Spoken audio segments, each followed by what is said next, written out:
seen that used in an actual ghost hunt. Huh? I have seen something very similar, but it's a prop. So that's what it is. I didn't assume you got a prop here. I stupid to do that. Well, Well, don't do it yet. That's my part. We'll do it when we're running around. The Ghostbusters. We have Let's props, listen to the. And it looks just like.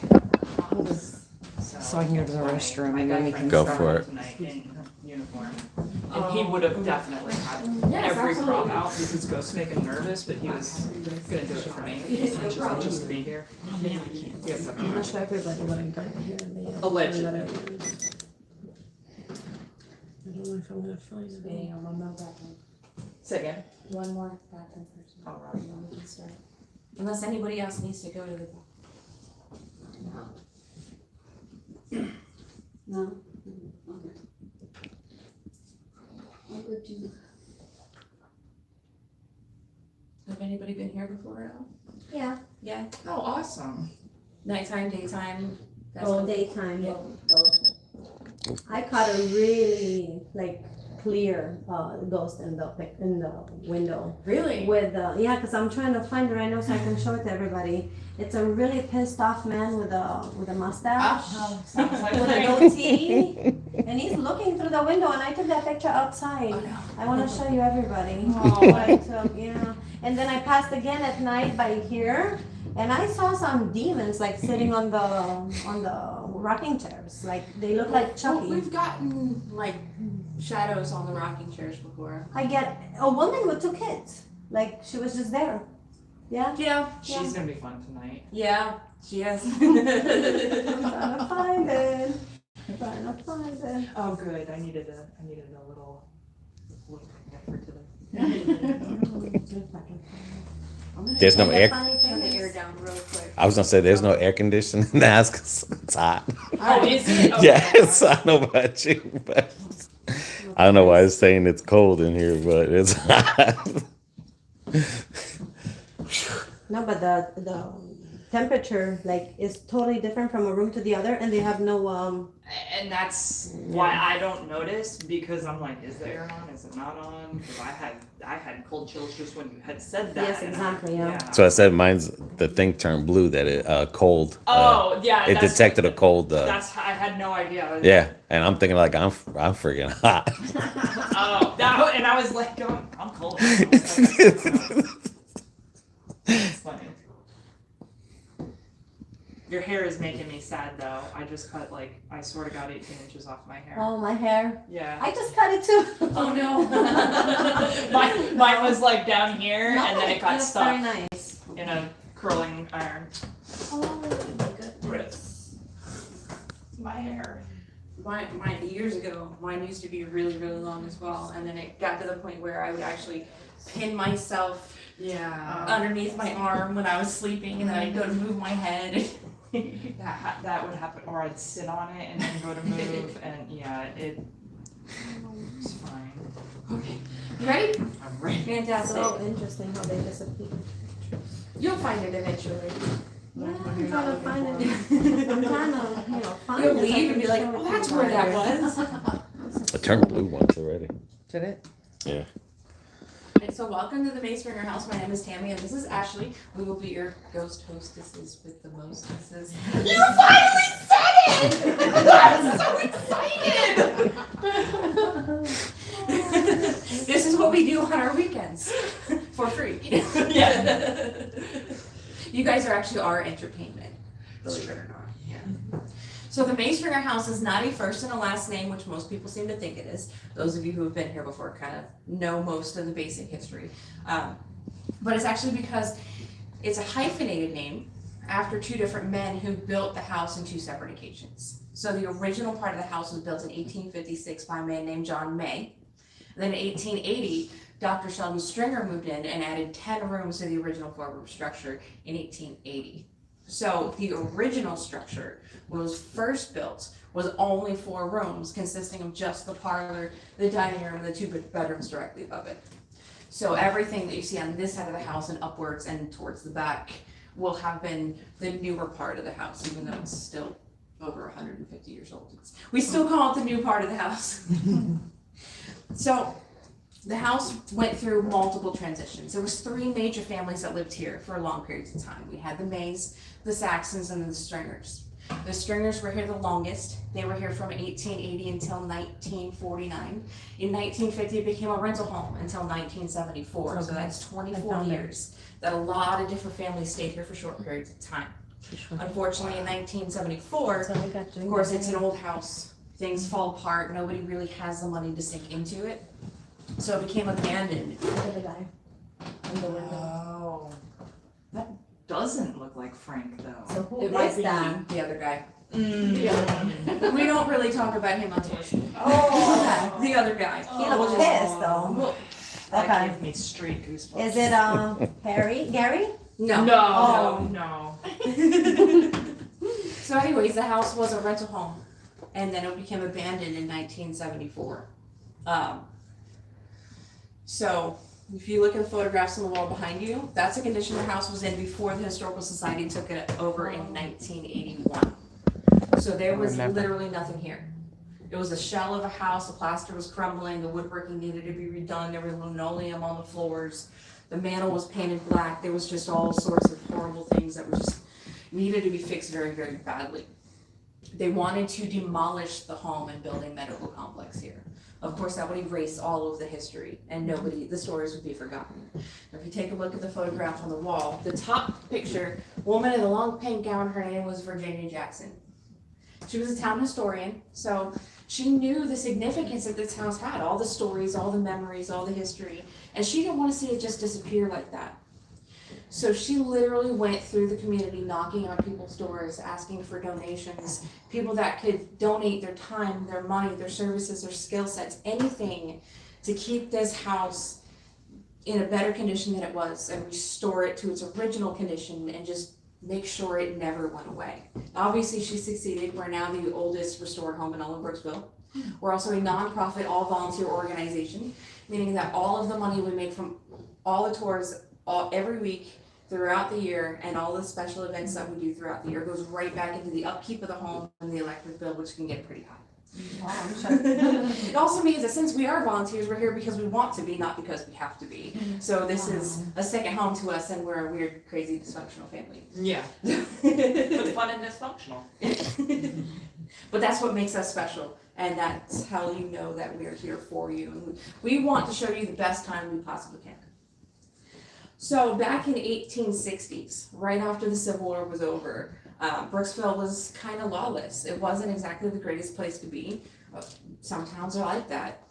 We also had a vigilante group that was running Brooksville for a time. They called themselves the Regulators, and they wanted to control everything that went on here. And of course, the Civil War was over now, the slaves were free. Not everybody was happy about this. There was a man named Arthur Sinclair. He was originally the personal servant to Marina May, the original woman of the house. When he became freed, he became a minister. They did all sorts of amazing things for the community. Of course, one of the things he did was marry an interracial couple. They weren't okay with this, so they wanted to make an example of him. So they found him while he was traveling on the road and they lynched him. Now, there was retaliation for this, of course. They got what they deserved eventually. And one of the last remaining members of the group was walking up to this house. Now, keep in mind, in the 1860s, this part had not yet been built, so we're standing where the front porch was. He was walking up to the front door, and somebody rode by on horseback and shot him dead right around here. We call it the first ride-by shooting in Hernando County history. So basically, you're also standing in a crime scene. So it's all sorts of different events, different energies, all kinds of crazy things have happened here, and I'll get to show you some of the really interesting things. So we're gonna move into the parlor. And keep in mind, parlors were used for everything. Girl disappeared. She disappeared on my phone. Yeah. Oh, there's some crazy stuff happening. I was recording you and you kind of like were disappearing. Seriously, like you were disappearing. Oh So I'll have to look at that. Okay. Please keep me here. I'm not ready to go yet. So in 1855, that's when John May moved down from Alabama with his wife Morena. They had 2 daughters, Annie and Matilda, and he was a contractor, so he was in charge of building the house. Unfortunately, 2 years after the house was complete, in 1858, John May died of consumption, which is what we know today as tuberculosis. And of course, something that serious back then, most of the time wound up being fatal because they did not have all the medical technology that we do today. John May died when he was 25 years old, leaving his young wife behind and their 2 daughters. And she had to run the show for the next few years. She was a very strong woman. She was in charge of the upkeep of the home, any family businesses, the children, the crops, the servants, the animals. She was in charge of everything. She had some help from her family and her mother-in-law, but they were extremely strong women and they did great things. And she was very successful at it as well. Now, 9 years later, right after the Civil War was over, there was another man that came to town. This is Frank Saxon. He was a Confederate soldier. He was the flag bearer for the Hernando County Wildcats, which means one of the jobs during the war was to keep the flag safe at all times. Well, he was actually wounded in battle in Perryville, Kentucky, and then captured as a prisoner of war right outside of Atlanta. When the war was over, they didn't have anything to do with the prisoners. They literally opened the gates and let everybody go home. He walked back to Brooksville from Atlanta.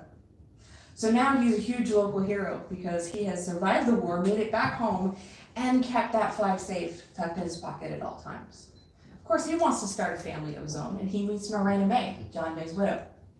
They fall in love, they get married right in this room on Christmas Day in 1866, and they begin to start a family. She gives birth to a little baby girl, or a little baby boy named Franklin. Unfortunately, infant mortality rates were very high back then. So little Franklin died about 5 weeks old. She tries again. This time she gives birth to a little baby girl named Jessie May Saxon. If you've done your research on the house, or you've heard, or you've been here before, her name comes up quite frequently. That's because we believe she is one of the ones that is still here. Now, little Jessie May was healthy when she was born. Unfortunately, Morena was not so lucky. She came down with an infection called childbed fever. Of course, that's something that could be completely treatable today, but without the antibiotics back then, she passed away 3 weeks after her daughter was born. Now, Frank's a bachelor. He is a widower. He's got 2 stepdaughters and a newborn baby to take care of. Now, he takes care of the entire house. It's now his property for the next 3 years. Now, in 1872, Jessie May was almost 3 years old, and she passes away very suddenly and unexpectedly, and unfortunately, we don't actually know how. And that is because the courthouse that held her records in got burned to the ground. Now, articles suggest that because of the lynching with the regulators, somebody was there to witness and name all the names of the men in the group. And all of these names were in that courthouse, and this information was about to get out. So they didn't want that to happen. So they just decided to burn it down. So unfortunately, not only did their names get disappeared from the records, but now we've lost a huge chunk of Brooksville history. Births, deaths, marriages, household deeds, any important records, as well as Jessie May's birth and death certificate. The only way we know she even existed was this photograph right here. This is the only picture of Jessie May Saxon, and this is also her funeral photo. She was laid out in her cradle during her funeral right in this room. Now, because they didn't take pictures of children very often, if one died very suddenly, you had to take a picture of the corpse, or else you would have no memory of this child. Now, post-mortem photography was pretty common back then. We think it's kind of morbid today, but it was more of a way of paying respect to the people that passed away. For instance, if you're a soldier, they would dress you in your uniform with your artillery and prop you up sitting maybe, but this was a way of showing the world and the families and paying respect for who they were as people rather than mourning how they died. Now, we have one more post-mortem photograph in this room. It's right behind you guys. On the piano, that is Margaret Stringer, Dr. Stringer's wife. Of course, she lived a very good long life. She was an activist. I believe she caught pneumonia, and that's how she passed away. Wow. Now, the Stringer family were here the longest. There was 3 generations of Stringers that lived in this house from 1880 until 1949. And because of this, they were kind enough to donate 3 of their personal artifacts back to us so we could display them. One's hard to see because it's behind the Christmas tree, but we do have an oil painting on the wall that is rumored to have hung in this room, and it did belong to Margaret Stringer. Behind you, there is a Stringer family Bible right on the chair. Not only is a Bible, but it contains a lot of handwritten family records as well. And in the corner, you see a bookcase. On top of the bookcase is a photograph of Judge Fred Stringer, one of Dr. Stringer's sons. And since he was a judge, that is his set of law books as well. Now, keep in mind that all of the artifacts that you see tonight were not original to the first families. That's because of they moved around. When they moved, they took their belongings with them. And it would be next to impossible to gather everything that they had originally owned in the 1850s. So we have over 13,000 donated artifacts from all over the place. And they all have stories and history, even though they didn't belong to the house. And they also bring their own spirits. Yes, they do. With them, yeah. If you believe in spirit attachments, we probably have a few of them. All right, we're gonna go into the dining room.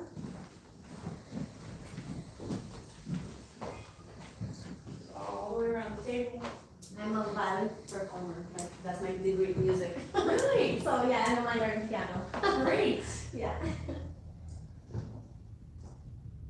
We're missing something. So No, I think well, in yes, my but they're picture, right. I saw that We get- person. I'm not sure though. He Yeah. didn't live here. I believe he owned the original hardware store in the town though. Oh. Yeah, because I mean, I just saw someone with a mustache. Well, that type of mustache is very common.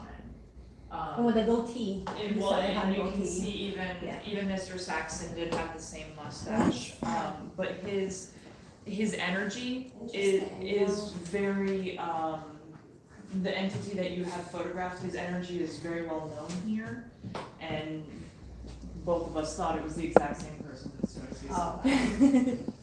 All right, so now we're in the dining He's- room. A huge fan of me. Oh, yeah. Oh, loves me. We'll talk about him. We don't talk about him on the tour, but we'll talk about him to you later. Yeah. So dining rooms were used for formal dinners in the evening. This was not an area that you would come down for breakfast or hang out and have lunch. This was an area that the family would come down together every single night, be seated at a table that was dressed just like this. They would come together as a family. They would wear their best attire, and they would just sit down and talk about their day over dinner. Now, there is one very specific artifact in this room that is one of my personal favorites, and I hope it becomes one of yours as well. If it works, because we cross our fingers and toes and hold our breath, because sometimes they can be pretty finicky. Old things do that. So this, my friends, is a 1900s Amarola built by the Edison Company, and it plays music. It does get pretty loud. Does not have volume control. And if I can get it to play, you will get to hear what they would have I'm not listened 100% to. sure if you described me or at this point. Like, Could be full both. crotchety and loud with no volume control. Well, you know. So you can kind of envision a family sitting around a dinner table. The husbands are sipping whiskey, smoking cigars, maybe playing poker. The wives are gossiping with each other. The kids are running around, being kids, pulling each other's hair. 100 years might seem like a long time to most of us, but it's really not. They had lives just like we do today, just a little bit more simple.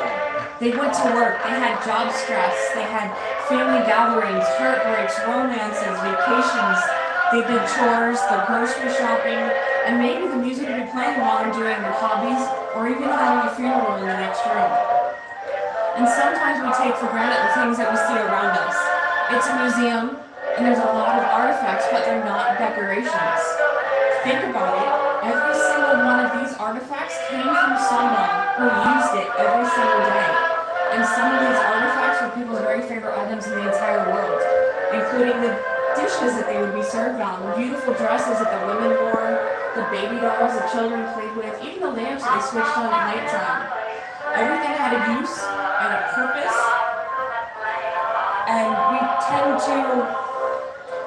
we want to do these tours to be spooky and hunt for ghosts, but we also do these tours to pay respect and tell the stories of the people that came before us.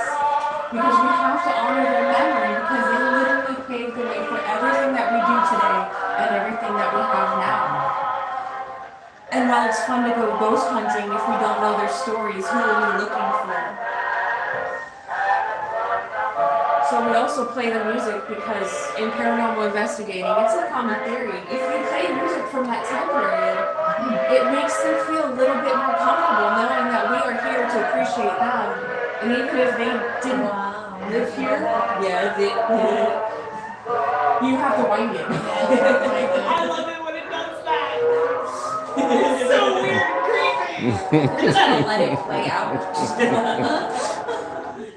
I love it when it does. It only happens every now and then on the tours that she doesn't wind it enough. Yeah, well, And of course, we've had bad experiences from winding it too much. well, I just wanted to know, I had videotaped so many of your tours at this point, trying to get that to happen, and I just happened to not be videotaping this one. Okay, that's all. So I couldn't stalk you and videotape you all the time. All right, we're gonna move into the dining room, or the kitchen rather. Please go through that doorway.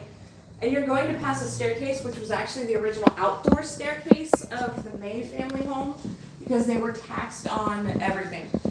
So to save money, Wow. he actually did a lot of things Look for at tax that. purposes, including the building the staircase outside, because then he was only taxed on 2 rooms and loft rather than a 4-room house. Wow. So they were creative even as we are. Oh, absolutely. Oh, yeah. No, there was a ghost scene right there, because I saw the pictures. Yep, a few times actually. Yeah. Alright, so this is our kitchen. Now we have to keep in mind that there was actually no kitchen inside the home during the time of John May, Frank Saxon, or even Dr. Stringer.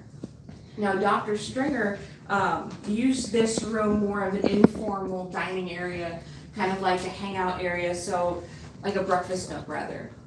So the family could come down before the day and just not have to get dressed right away. They could just relax for a few minutes, get started. So this was the area that would happen rather than the dining room. Now, most of the time, the kitchen would be about 20 to 30 feet away from the home because fire was the biggest danger. So there was no kitchen inside the house. It was not until the 1930s that Dr. Stringer's granddaughter built that additional room onto the back of the house to use as a summer kitchen or the mudroom. So if you notice, there's windows going along the walls, and those were used to swing out on hinges to let all the heat escape. Now, of course, when this was a rental home, there was many families that lived here, and one of our tour guides, Bonnie, who literally started ghost tours, if not for her, we would not even be here. She got to meet one of the original people who lived here during the 60s when it was a rental home. I'm like so thirsty, sorry.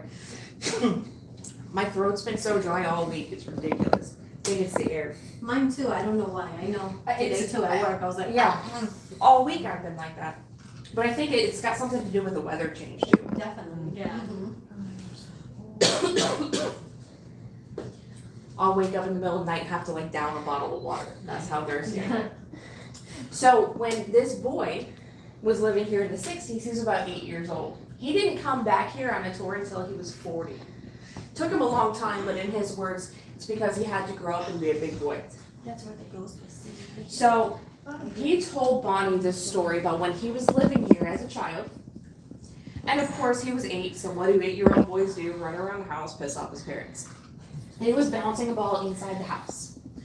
His mother did not like this, so of course she tells him to take the ball and put it up in his room. So he does, begrudgingly, of course. He doesn't want to do it, so he's bouncing the ball in the hallway. He goes upstairs, gets to the top of the stairs, starts to go down the hallway. All of a sudden, this woman walks out of his bedroom that he's never seen in his life before. She's wearing a long gown and her hair's in a bun. She marches right up to him, looks him straight in the eye, holds out her hand, and she says, "You give me that ball right now." What else is he going to do? He just hands her the ball. She snaps that up, turns right around, marches down the hallway, goes back into his room. He's standing there for a minute. He has no idea what is happening. He's got to gather his wits for a minute, of course. Eventually, he gets brave enough to creep down the hallway, peer into his bedroom. She's not there anymore. But what he does see is the ball bouncing on the floor by itself. And of course, that night his parents are like, well, good night, sweet dreams. I'm pretty sure there wasn't much of that night. All right, we're going to go into the military room, please.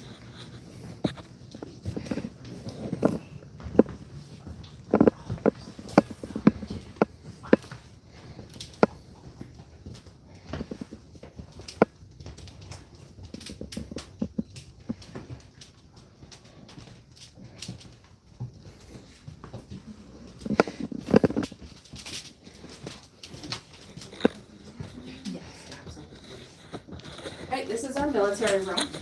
This room was actually started because of the donations of the uniforms you see along the wall. They were donated to us by the families of the men and women that wore these uniforms during the military service. Every single item in this exhibit came from various wars and branches of the military. We have gas masks from World War I. If you notice, one of them is a different size. And that is because horseback riding in the war was very common. Now, if you're going into an area that you have to wear gas masks, well, you have to protect your horse as well.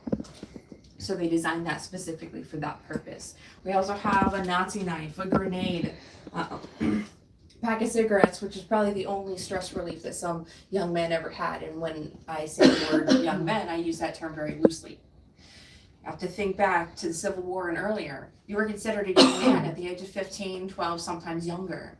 You had to step up and be the man of the house. You had to do whatever you could for your family. And some of these young men and boys went off to the war doing what they thought was the right thing to do. They were fighting for their homes and their families and their countries, and they were very brave and they were very strong, but unfortunately a lot of them never were prepared for what they were going to encounter. They were very young. They were seeing their best friends dying. There was fighting all around them. It was horrific.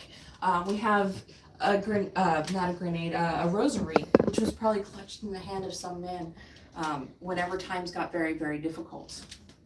We have cannonballs that were found over by Bayport, which was the biggest seaport during the Civil War in the area. It was over by Pine Island, Weeki Wachee area. And in the last few years, they did find a sunken Civil War vessel over there as well. In the corner, we have my personal favorite item because I'm the creepy girl that works in the Haunted Museum. That is our Civil War Surgeon's Field Kit. This was used for any medical procedures that needed to happen on the battlefield, including amputations.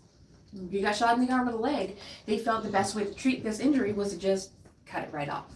Of course, they didn't have anesthesia. You have to drink a lot of whiskey, bite down on something hard, hold your breath, and hope you pass out, because that's not something you really want to be awake for. And unfortunately, no antibiotics as well. They tried to sterilize it, tried to cauterize it, but unfortunately, wounds get infected. And sometimes the thing that was supposed to save your life wind up taking it from you. So there was a number of horrific, traumatic events that a lot of these men went through. They fought as hard as they possibly could. They did the right things, but unfortunately, a lot of them never made it back home. So this room is full of a lot of energy because, I mean, look at the cannonballs and bullets. These were used. These were shot at people, possibly shot in people. It was just so much for them to have to go through. So their energy is still attached to a lot of these items. We wound up taking a photograph a while back and into the original kitchen, which was the military room for a time. But because the uniforms were in a room where all the windows, that light was slowly deteriorating the fabric. So we had to move it into here, which I personally believe this is a nicer display than what it used to be. But there was a photo taken in that doorway. It was a shadow of a man, and he has 2 holes in his body. And first thing I thought was maybe he was killed by something in here. So we're going to go into the doctor's office. Please follow Ashley. I'm going to grab water.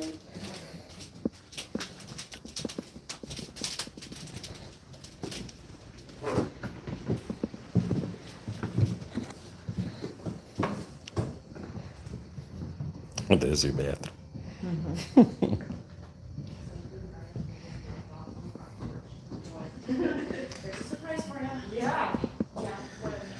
When we come back on ourselves, you can take pictures with the flash on that and see if you can catch the orbs. Almost everybody's obsessed with money is a no object. cigarettes and tobacco become legal Is tender. this like that in the jail too, isn't it? I have no idea, I've never been to jail. Well, I mean, I've just Never been to jail. I've never seen a watched lot of twice. movies, Couldn't okay? tell you. So this is a doctor's office. This is the room that Dr. Stringer practiced medicine out of in the 1880s. Now, these are not his original items, but they did come from various medical practices in the area. Now, if you notice on the first floor, all the main doorways have large openings, and those have pocket doors. Those retract and slide in and out of the walls. Those were used to save space. And it was also used so the family could separate their household from the medical practice. So they could shut all of those doors and the family could run without a hitch and use the back staircase to go upstairs if they needed to. Dr. Stringer's patients would come in the front door, use the hallway as the waiting room, and come in here to visit the doctor and then exit out that back door. And that is the original exit sign from the Stringer practice. So also in those days, you didn't visit the doctor for a checkup or the common cold. You only visited a doctor if there was something seriously wrong with you. And Dr. Stringer, being a local community doctor, this was his home. These were the people around him. He was treating patients that were his family members and his friends, people that he saw at the grocery store every week.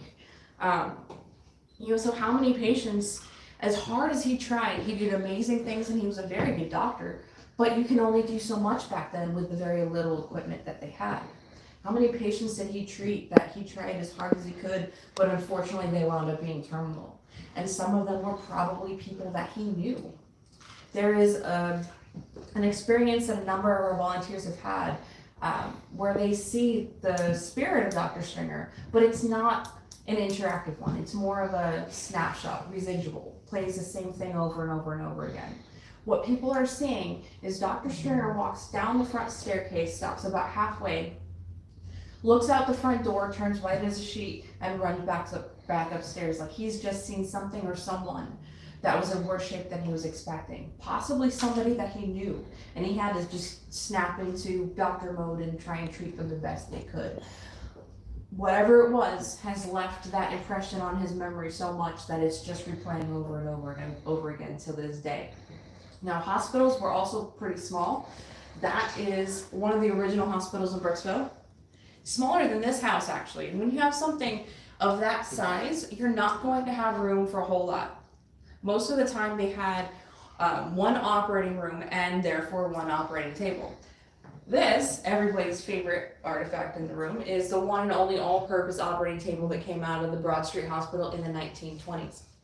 It was used for literally everything that you can imagine happening in a hospital happened right on this table. It was an examination table. Babies were born on it. Surgeries were performed. That's an x-ray machine up top. And because surgeries were much more risky back then, people died on that table. We have a cylinder, a copper cylinder in the corner, which is called an autoclave. That was used for sterilizing equipment.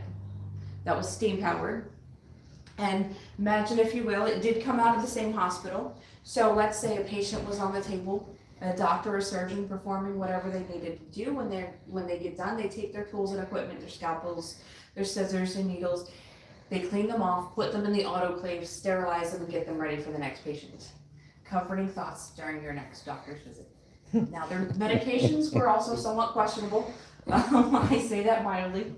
Cocaine! They have a lot of weird natural remedies, very strange things, but they did the best they could. A lot of that's where we get the term snake oil. That didn't really do much, but they thought it did. We also had the medications that contained, of course, the cocaine, the heroin. Opium was huge back then. They put chloroform and cough syrup for good night's sleep. So it might not have cured much, but it sure did make them feel a little bit better. All right, please follow Ashley upstairs. You get to go upstairs. Oh yes. It just gets worse. And the stairs are kind of weird, and you guys want to hold on to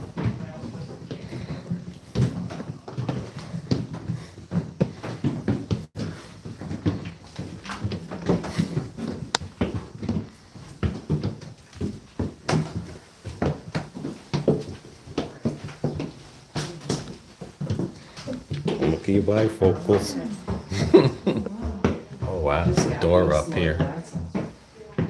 whole hallway, the fatal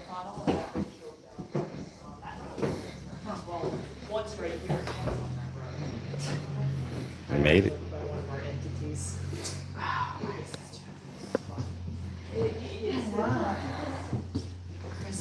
Well, while Tammy comes up here, I'll tell you about, his name is James. He's one of our James. We have two.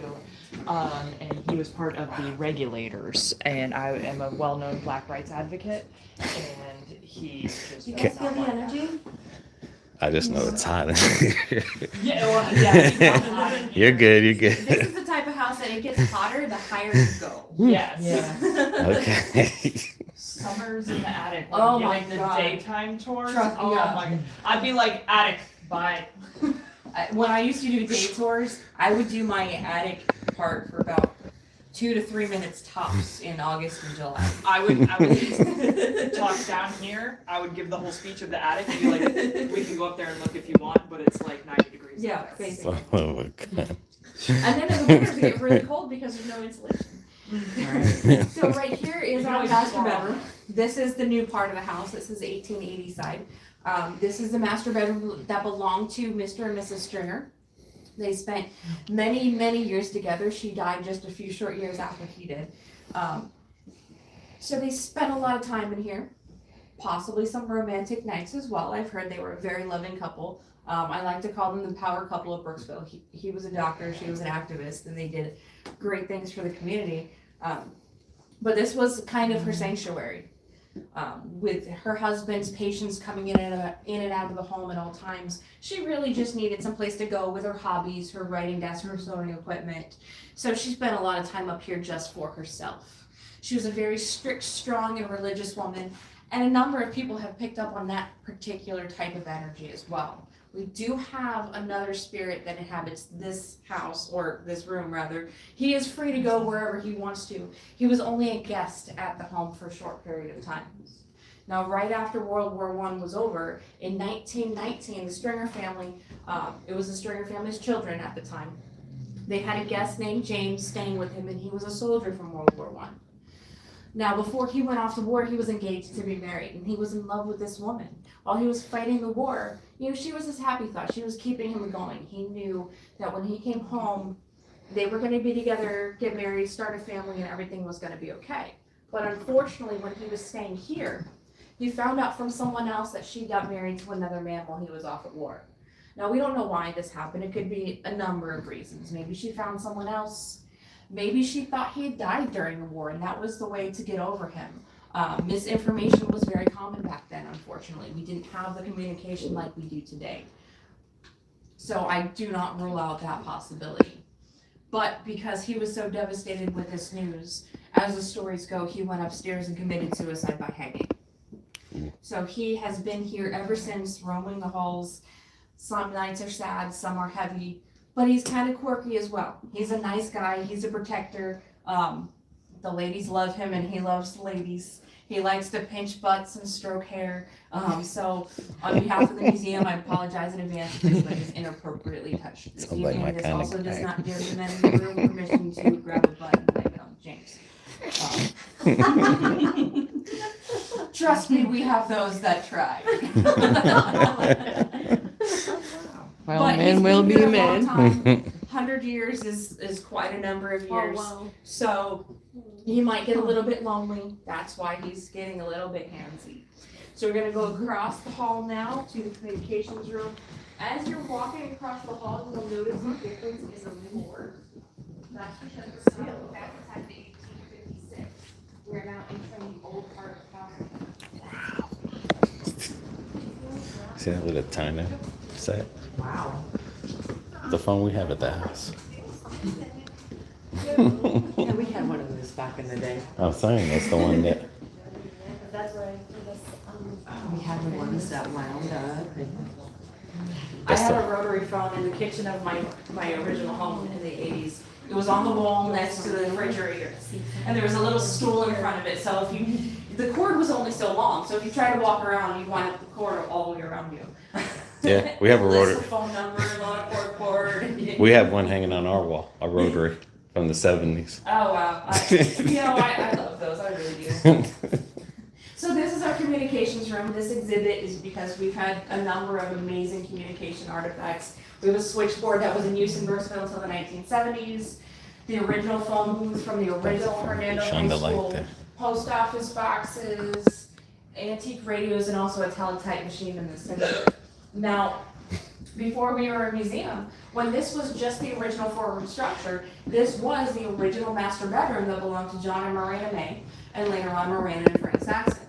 When John May had tuberculosis, they didn't take people to the hospital to try and make them better. Not in the 1850s. Most of the time in those days, if you were seriously ill, you were laid up in your own home, in your own bed, and that's where you died. So very high probability that John May died right in this very room. Also very common for family members to bury their loved ones on the property close to the home. Now this property was actually 160 acres, but it was more common for them to keep their loved ones close because grave robberies were also common. So they also did not have the cement markers that we're familiar with today. They would want small wooden ones that would disintegrate over time. That way nobody could desecrate the graves and dig up anything that they had buried. So that being said, we know we have at least 4 or 5 bodies on the property, but we just don't know where they are. There used to be a theory that they were by the gazebo. We can rule that out. If you come here during the day, lay on the ground and look underneath it, you'll see a big well. They built the gazebo so nobody would fall into it.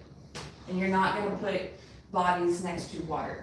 That doesn't rule out the back of the property, could be underneath or next to the new part of the house that had not been built yet. Most common theory off the front porch, because that was the closest and easiest place for the family members to keep watch. We do have some indents in the yard, which we speculate that maybe that could be something. Or they could be in the parking lot, you could be driving over them in your car when you leave for the evening. So if you hear a tap on your windshield, don't say I didn't warn you. If you take a look outside the windows, you will notice a wraparound porch that extends from the end of the room all the way to the front of the house. That is original to the 4-room structure. Now our very first full-bodied apparition that was caught on film or on camera about 18 years ago maybe, it's been a long time. They had a night vision camera. So the picture came out in the blacks and the greens. They wanted one last photograph before they left for the evening, so they snapped a picture of the old part of the house. But not only did they get the porch, but they also caught a man standing on the porch, looking off into the property. Now this man was not part of their group. He wasn't part of ours. But the picture did have, it was kind of grainy, of course. We have this photograph if you want to look at it a little bit later. But you can see he's wearing a long riding coat, and he does have some facial hair. And he looks very similar to Frank Saxon, who we saw the portrait of earlier this evening. Now, Frank Saxon was only here a few short years. After Miranda and Jessie May passed away, he got remarried.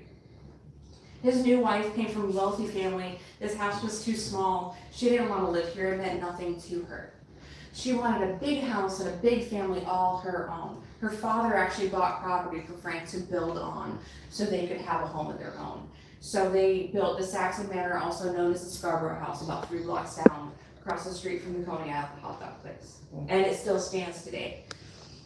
But he moved out, had a family, a big family, and he died a happy man in his new home with his new family. But people are still seeing him here. Now, why is he roaming here if he had a whole amazing life over there? Now, my personal belief is that even though he had 7 more children, they were all boys. Jessie May is the only daughter he ever had. And 3 years might seem like a short time to most of us, but it's plenty long enough for a father to fall in love with his little baby girl.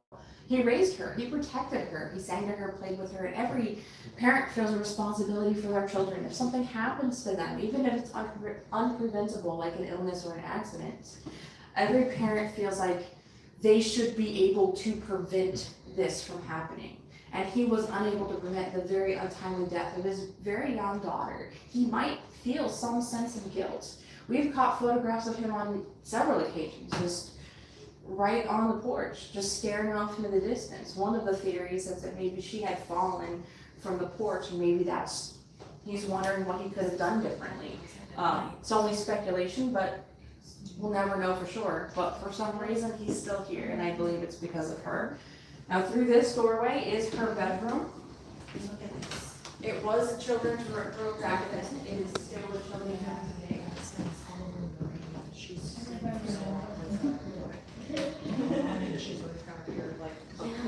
You see? Yeah. And I took this picture from the time. night. Yeah. Now, it was common for women to give birth in the children's room. So when Miranda had all of her babies, it would have been in here. When she had her infection, she was also in here. She either died in this room or the master bedroom as well. So cold in here. Colder I than. believe there's an air vent Oh, right up that's there. what too. it is. I was like, oh. Yeah, we get weird air spots sometimes. Yeah. Yeah. Between ghosts and weird air spots Yeah. in general, Our air conditioning is top notch. it is of the highest donated quality of a historical museum. So we have numerous children's spirits in the house, not just Jessie Bay. And of course, if you look around, we have amazing children artifacts. Now, there's a reason people find dolls to be creepy or one of the haunted objects around. And that's because when a young girl has their favorite toy, like a doll or a stuffed animal, that is no longer an inanimate object to them. That is now their baby, their little sister, their best friend. She takes it to dinner, she takes it to bed, she's at the playground, running errands with her parents. Imagine how many secrets any of these baby dolls have heard over the course of their lifetimes. We have two beautiful ones in this cradle that's sitting here, which we've had for quite a long time. The cradle itself is over 125 years old, and this beautiful little baby right next to the bed is one of the oldest artifacts that we have in the entire museum. She's also the most fragile and biggest do not touch item that we have. Her body is made out of cloth and sawdust, her face is made out of paper mache, and her eyes are made out of glass. If you were to pick her up and move her, you could potentially damage her entire body. And some little girl loved her very, very much. We have seen and have numerous experiences of a little girl about 5 or 6 years old who was protecting and taking care of her favorite little baby. Now, if she died when she was 5 or 6 years old, it's possible that it was most likely from an illness, and maybe that baby doll is what kept her comfortable during that time. Now, we do have trigger objects underneath the bed. We have a box of toys that you can pull out and play with during your personal investigations when the tour is over. Feel free to come here and pull it out. We have balls, dolls. I can't even speak tonight. Things that light Well, up. it actually rhymed there, Dr. Seuss. Yeah, We got sure. balls and dolls. Balls and dolls. If you want to play with balls and dolls, just Did you put hear them the back when boom? you're done because Also there's. going to be a Did you club hear at it campus boom? soon, I suppose. Oh God. No, it's not really. I'm just making jokes. Yeah, just put back anything that you use. That's because we have a day tour coming in the morning, and we don't want somebody to trip over a ball. So let's let me scoot past you real quick. We're gonna go up to the attic. I don't want to get in your shot. That's I would totally go to a bar called the attic. That would be We're almost done, and then we do our own ghost something. Actually, you can do my- Absolutely. You think you see something there? I just seen it. Oh no, you guys go first. Okay. Oh wow. No, no. She got I bifocals just don't feel anything tonight. Bifocals. on My a leg trip. don't hit. My leg don't let.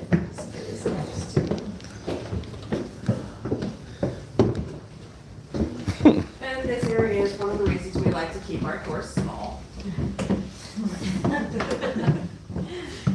We can only slam so many people in this area. Yes. Yeah. And this is the attic? Not yet, almost. This is the landing before the attic. Oh, And of okay. course, every room has a different story and all kinds of cool stuff to talk about, so we're gonna stop here for a couple of minutes. Now, I'm gonna hand this to Ashley. That way I can use my handy dandy flashlight.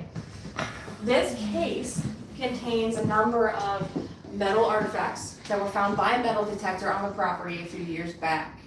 All of these items were dropped by family members, visitors, people passing through. And it's kind of cool. It tells a story about how they lived. We have oil lamps and lanterns. That's a harmonica with spoon handle, horseshoe nail. That's a money clip. We have a button from a military uniform. That's a pocket watch. That stack of balls is actually cannonballs from a tin soldier, so that was a piece to a child's toy. Directly underneath that is a piece to a woman's bra strap. And I would love to know how that got outside. We have a key, which could be from anything, a door, a trunk, even a handcuff key. And then we have all of our bullet casings and shotgun shells, where they target practicing, hunting, protecting their property, where something is sketchy going on in the area. Well, we'll never know for sure, but that is your 100% proof that multiple guns were fired on the property on several different occasions. Thank you, Vanna White. It does not look like a handcuff key. It's actually too big. It's all speculation, Ashley. I was just telling you, figure it out. Maybe I'd actually take a peek at that one day. Alright, so if you point your attention to the ceiling, you will see a hatch with a plexiglass panel. Now that plexiglass panel, of course, was not always here. We installed it a few years ago so we could actually see up into the 4th floor, which is also known as the Widow's Walk or the cupola. 4 walls, 4 large windows. Without that panel there, if you open up all of those windows and open up windows throughout the house, well, the heat rises and that creates a nice circulation and cross draft. That's early 1900s air conditioning. It's also the perfect spot for a young, heartbroken soldier to end his life. Now, of course, we're referring to the story of James. You know, he came home and he was devastated, and, you know, the local legends state that he killed himself here. Now, we also have to kind of put ourselves in his shoes. We have to understand that no story has just one side. I don't believe that he just heard the news that his woman left and killed himself. That's not usually how things happen. Think about who he was. He was a soldier. He was away from home. He was at war. He was fighting battles every day. There was explosions and gunfire and things were happening and friends were dying, and he never knew day to day what was going to happen. He didn't know if he was going to make it back home. A lot of soldiers keep a memento on them, a note or a photograph of someone that they love. He very well could have had a picture of his fiance and looking at it every single day, just thinking about how he was going to go home. The war was going to be over. He was going to be happy again. So that was keeping him going and keeping him fighting. And all of a sudden the war was over and he was home again. And he thinks everything's going to be okay. But when soldiers fight battles and they go through horrific events like that, that doesn't always leave your mind. The war might have physically been over, but it was still playing out over and over again, up here and in here. He was having the memories, he was having the nightmares. But now he didn't have the one person he thought was going to be able to help him through this. And he had already fought the battles and he was still continuing to fight. It was hard for him. They call it PTSD today. Back then it was shell shock. It's the same thing. You know, he was reliving it, and it was just plaguing his memory every single day, trying to find some sense of normalcy. It might have taken days, weeks, months for this to happen. But eventually he woke up one day, he just felt he just was too tired. He couldn't do it anymore. So he takes the rope in his hand, he climbs up this staircase, climbs to the 4th floor, ties it around a beam, slips it around his neck, steps off that ledge, and he jumps, and he's hanging there, and he's suffering, and he can't breathe, and he's feeling the pain, and he's feeling the pressure. And he's wishing he could change his mind, but now he can't. And now it's all over, and we know what happens after that. Now, if we're speaking about residual energy, which is basically an imprint of a traumatic event that has happened, sometimes these energies and memories can linger on for a very, very long time. He has left an imprint of his energy from that particular event that people pick up on. And most of the time, a lot of people get a very heavy feeling when they walk up here. That was actually my very first experience in the entire house. My very first time I was here. It was like I walked up here and the air just changed. You knew something was different. Some nights are heavier than others. Some people feel it stronger than others. I've had women feel dizzy. They feel kind of strange, off. Some people burst into tears for no reason at all. And of course, I start to think, what did I do? But the one word that they use all the time is, no, it just feels so overwhelming. And I believe that if he actually killed himself here, the feelings that they're picking up on correlate with each other. We're going to go into the attic next. And of course, every single room that we go through tonight, there's a different vibe, a different energy, a different feeling. There's so many different things that have happened throughout history right in this spot that we've, walked through. They've lived through it. The attic energy is no different than the others. It's a little bit weird. Some people feel uncomfortable, some people love it. You never know what you're going to get. It's an attic, so ultimately it's going to be creepy anyway. Please watch your step.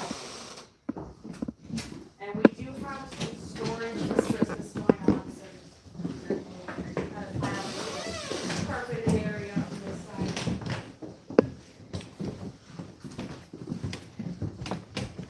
This is like a And northern yes, there attic. is a mannequin over by the window. I have to point that out because if I forget he's there, I'm going to get startled by him. we use it for Halloween festival. We actually have a Halloween festival every single year. We do a haunted house inside the house. It's a fantastic event. But we like to prop him up next to a window with the curtain open, so everybody outside will look up and they'll see him looking at them. So it's pretty interesting. We do it big for Halloween. Now this room we don't believe was just used for storage. There are a few indicators that suggest this might have been lived in or a separate bedroom. Ashley, will you pull away the curtain, please? If you look out the window, you're going to notice there is a balcony. It's actually a decent sized balcony, and you're not going to have a balcony in a room that nobody's actually going to use. Right behind the bed, there's a table built into the wall, which would have been used as a vanity table or a nightstand. A lantern, a book to read, a glass of water, hairbrush, anything that you needed before bed and when you woke up in the morning. You could just keep it right next to you. So we believe that this could have very well been the servants' quarters during the Stringer years. Now, it was common for wealthy families to hire people to live with them to do the cooking and the cleaning and taking care of the children. So this could have been where they stayed during that time. Plus, when it was a rental home, it could have been used as a playroom or a spare room or, a number of different things. But the energy and the activity that comes out of here is not particularly centered on the people that lived here, more so an artifact that was donated to us. Case in point, we have, not the strobe light, this is our 1890s theatrical or dresser style trunk. It was donated to us a long time ago. Stupid Christmas decorations. Okay. Going to think there's a ghost when it's just my shirt. So, we don't actually know too much about it. We don't know who it belonged to or what it was used for. What we do know is that it's not a poor man's trunk. You had to have a decent amount of money to have something like this. This is actually the lid, and it folds down on the front to make it look like a typical trunk that you're used to seeing. Of course, it's very rare and very unique.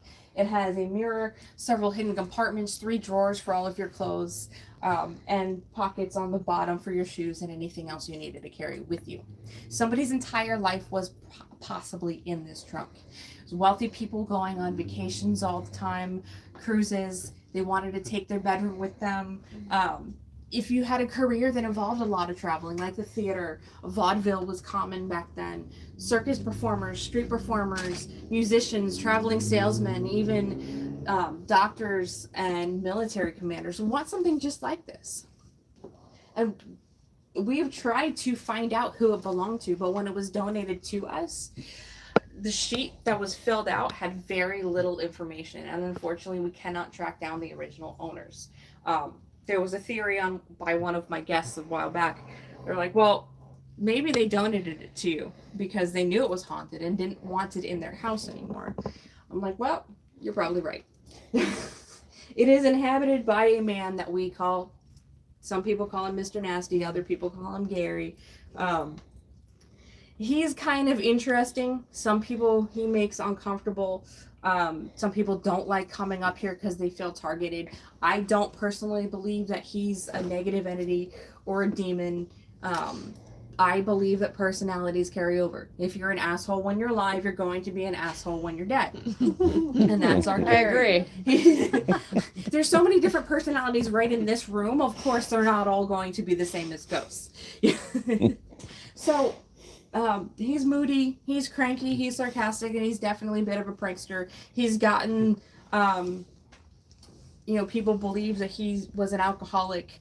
That kind of comes through during our investigations. We get a ton of EVPs, which is electronic voice phenomenon, any recordings that you're doing, whether it be your physical recorder or even taking a video on your phone. That's how I got my first EVP. Sometimes they can show up with voices and noises that you can't hear with your ears. You know, we've caught words and phrases that we know we didn't say, that sound like somebody that's definitely not in the room, that we can't see. Some are loud, some are a little bit more difficult to hear. That's why you see all the ghost shows and they're sitting in a room with headphones for hours on end, replaying things over and over again, trying to catch one little word. But he likes to curse a lot. We've caught the F word on several different occasions. He calls people names. He's made jokes about dysentery and strip poker. He's commented on my lipstick. He talks about alcohol, which is why we believe he was an alcoholic. I've always kind of pictured him sitting in the back of a brothel somewhere, just drinking his whiskey, brooding, you know, whatever pissed him off that day, and then eventually he just becomes drunk and obnoxious. And he definitely shows that, and I believe when he does target people, it's because he knows he's going to get a reaction, and this amuses him. So he does this for fun. He is that asshole that lives with the drunk. So definitely come back up here if you want to do some investigating. You have until 10 o'clock to explore the house again. Any pictures you want to take, we have some gadgets you can use. I do have a little form, a little survey form. It's optional, but we love feedback. We love to know how your experiences was and anything that we can do better. Please take a second to fill that out. I also offer tarot readings if anybody's interested. We're going to go back downstairs. Ashley will show you all the gadgets, and you can just have free reign to the house for a while. And if you want to come back up here, just make sure you grab me first. Gotcha. Okay. And that's because there's some spots in the back that the floorboards aren't on. It's literally a safety issue rather than a spooky thing. We don't want you to trip over something and twist your ankle. Being the next resident. The same thing that happened downstairs where your face turned black. Oh no. It just happened. Yeah. Oh God. Seriously, I had her see it. Your face Oh no. was turning black. I don't want to see that. I'm serious. Do you charge for the reading? Tips.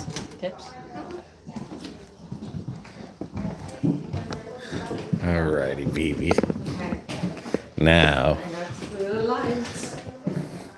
Oh, here, you can use this now. Your flashlight. It's okay, I got it. Just had to find the first step, dude. First one's a biggie. Yes. Yeah. Alrighty. A lot of steps. Now we can definitely. Oh, I forgot this is the second floor. Yeah. You gotta go all the way down? It's like, We got some fun stuff to play with. right? Alright, now we get to roam the house. Yes.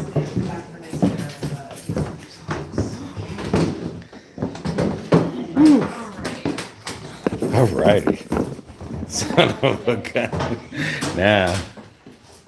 Oh, here's the flashlight. Yeah, I guess it's in the. Okay. Did you want to take pictures to see with a flash? And then I'll read any the things there. Here. We'll shut this off. And then we got the flashlight there. Okay.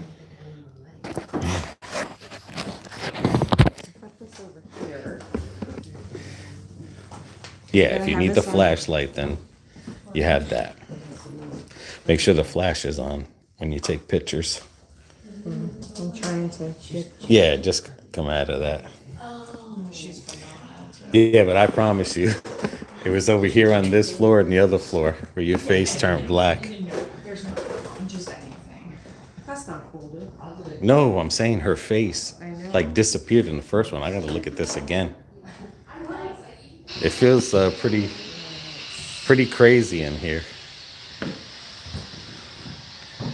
But now we have our machine, BB setting up. We're definitely gonna do the attic.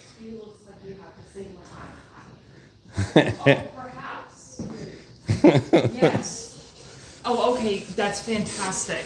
I have it in, I always do 250 on mine. Okay. 250 on sweep reverse. Sweep is reverse. What happens to work best for Okay. me when I use this one.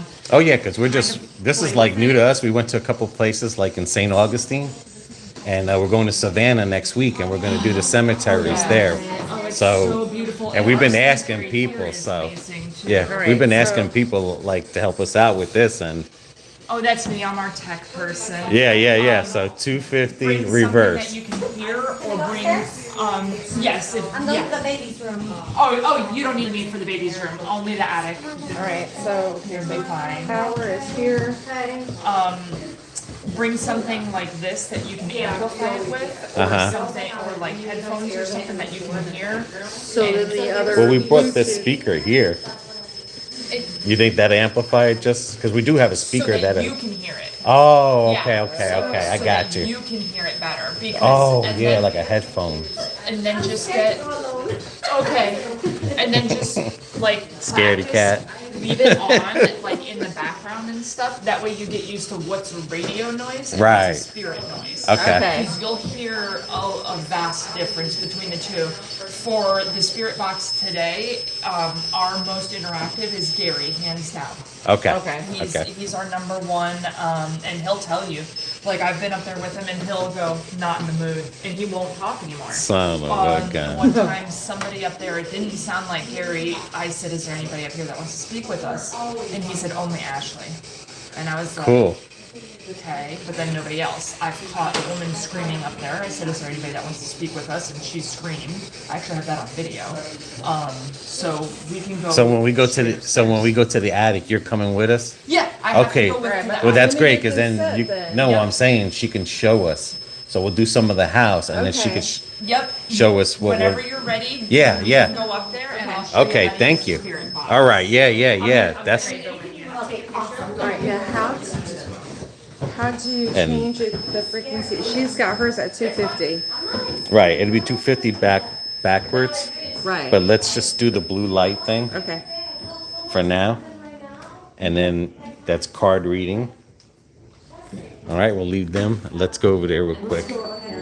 Yeah, see? All right, now you can throw in your questions.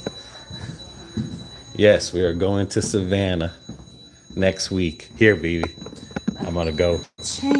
Get this off of there, please. Look, the phone's even messing up. All right, hold that. I got the thing. Okay, I got this. All right.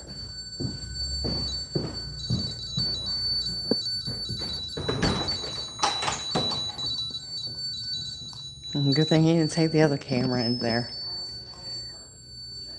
Okay, that's just a reflection of the light.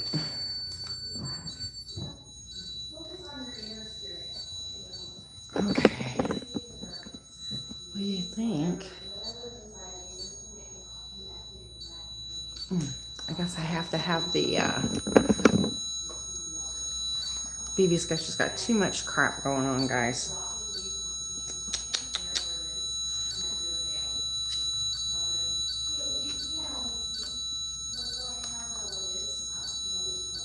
Okay, there's.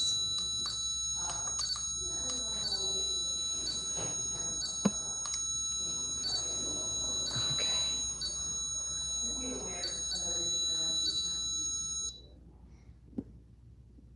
Oh, I guess it left.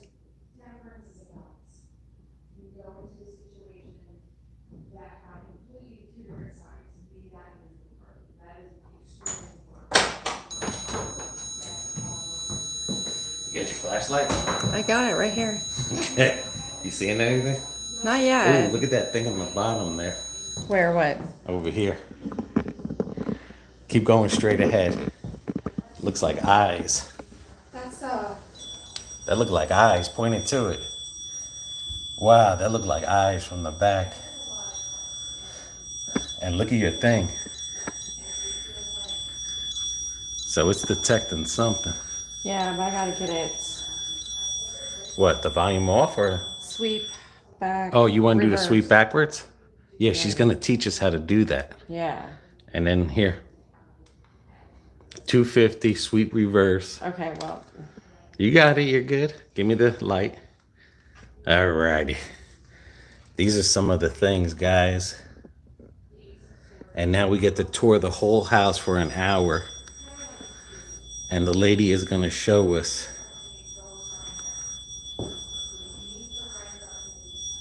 And there's a guy getting a seance, or a lady getting a seance right now.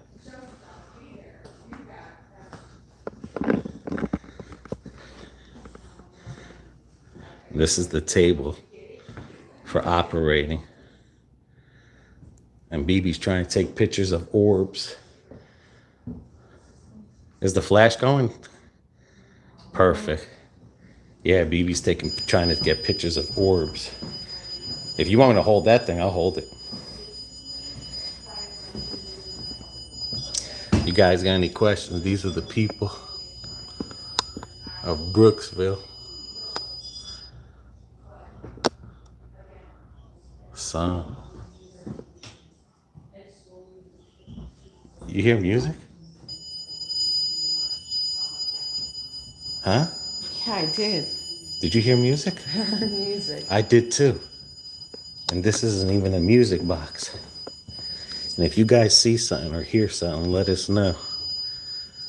Baby incubator. Oh, wow.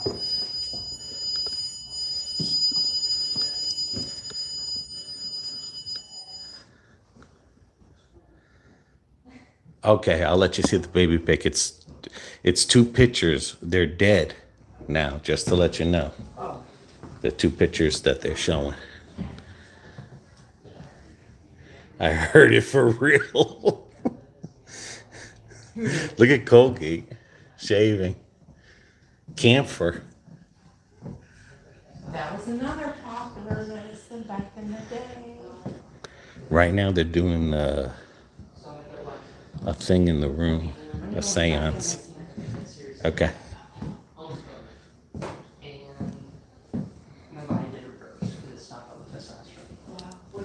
This was the thing that was playing. The entire transformation. Wow.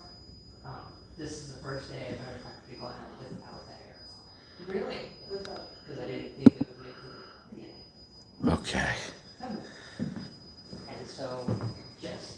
As soon as they're done with the seance, we'll go over there and we'll look at the picture. But BB's picking up something. I hear her.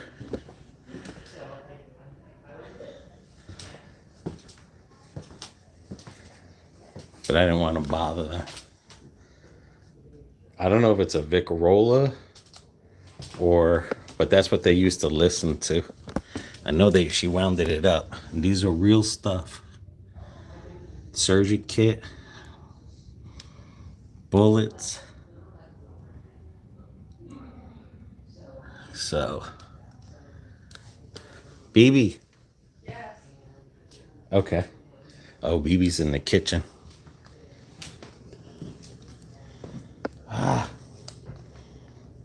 I gotta learn how to use this damn flashlight. I had no. I know. But I'll show you like I said, don't think I forgot about the picture. All right. Did you want to do 250 backwards? Okay.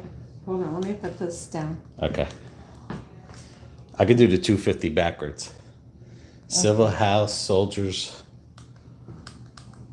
Come in here so I can see what the heck Okay. I'm doing. Well, here, see if my belt is straight in the back. Somehow I got it. Yeah, it's straight. You sure? Because I feel like feel it all the way around. Yeah, it's straight. It's straight? I swear, then someone was tugging on my belt.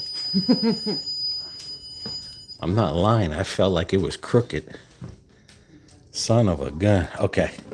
250. Yep, that's it. And now reverse. Okay. That one now- right there, you got to hold it there. Hold it.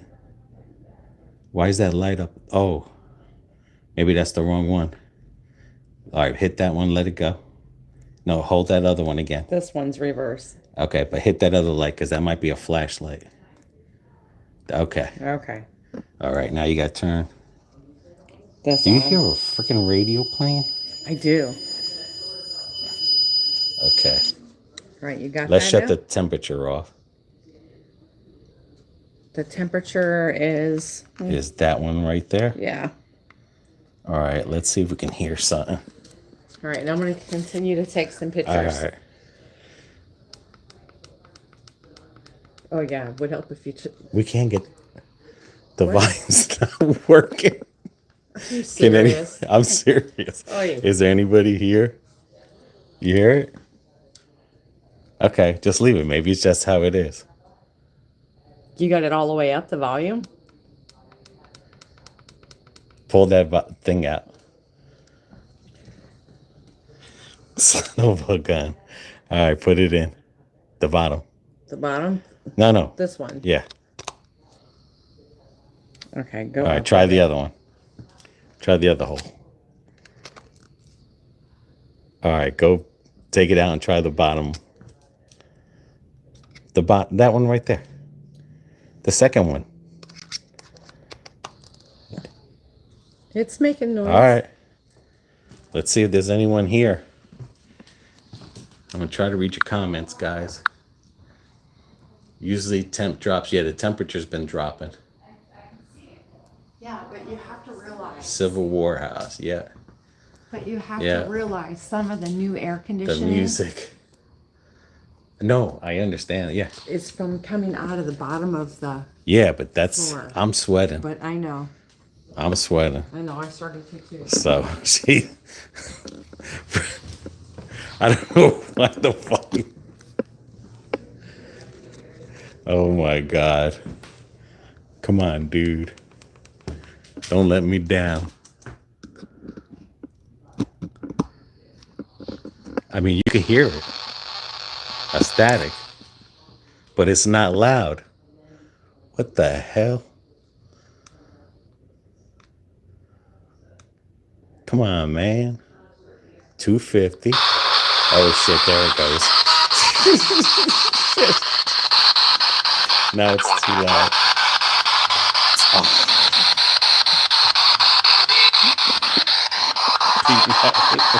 Fucking God damn it. This bitch is loud. All right, let's try the temperature till we go into the attic. This lady's gonna show us. All right, here we go. If there's anyone here, let us know.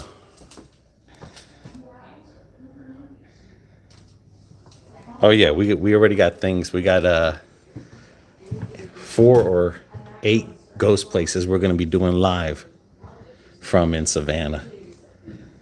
All righty.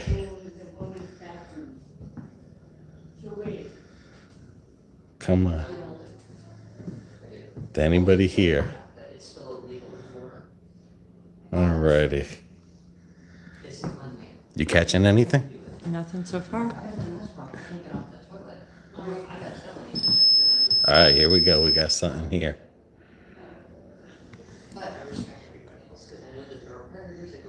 An American pressed glass punch bowl set made in 1908. Is somebody here? Oh, look at that. Yo, you don't have the flashlight? I got the flashlight. Okay. Hang on, let me get my flashlight. We're Ghostbusters. We're Ghostbusters. We're busting it, no. Yeah. I mean, this dude's gonna be telling his life story. Look at that, guys. That's a radio player, like a. Oh, it's like a mini It's little automatic record. disc box, Oh, wow. and it's got songs on it. And just think, back in the day, it cost $15. Whew, Lord. Thanks, LJ Everett. How you doing? Gave us $1.99. Say thank you. Right here. Thank you. And we're not ignoring you guys. I promise you.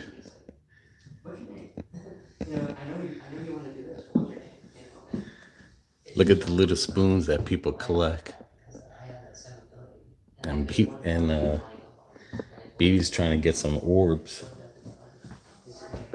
That's a right there where this stairway is. It triggered blue. Going up to the attic, remember? The second floor. Right, but this is you can't hold it. You can't go up this way. But look, somebody's here. All right, come back. Let us know if it's you again.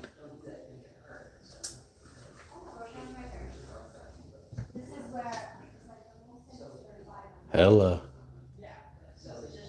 No, you didn't miss the baby pic yet. Just there's a guy in there telling his whole life story while he's getting his thing read. Thing's going blue. There she goes in the kitchen. Wow. Is there somebody in here? Blink it. Oh, it made it blink. If there's someone in... All right. If there's someone in here, make it go blue again. If you're getting close to me, make it go blue. Hello. Hello. Alrighty, he left. Let's see if he's by BB. Are you in the hallway? Uh-oh, yeah, something's going on in this hallway right here, which leads up to the stairs that we can't go up. Alrighty. Oh, shoot. Oh, yeah. All right.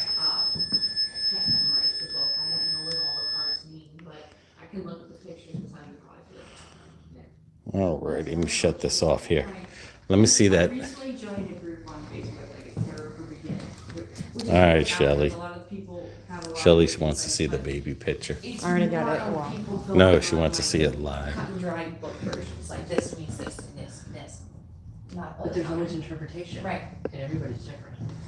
So maybe that card means something for somebody Right. else and it does this person. It's like all my different decks, I have several of them that I like to use for different things. But they're all different artwork. And each deck I feel has different meanings within them, depending on what the visuals look like and the person that you're giving it to. If they're more, I was actually gonna use a different deck, but then I decided to use this one because I just felt like that was a good They one. don't have the veil in the other, in the traditional tarot card, do they?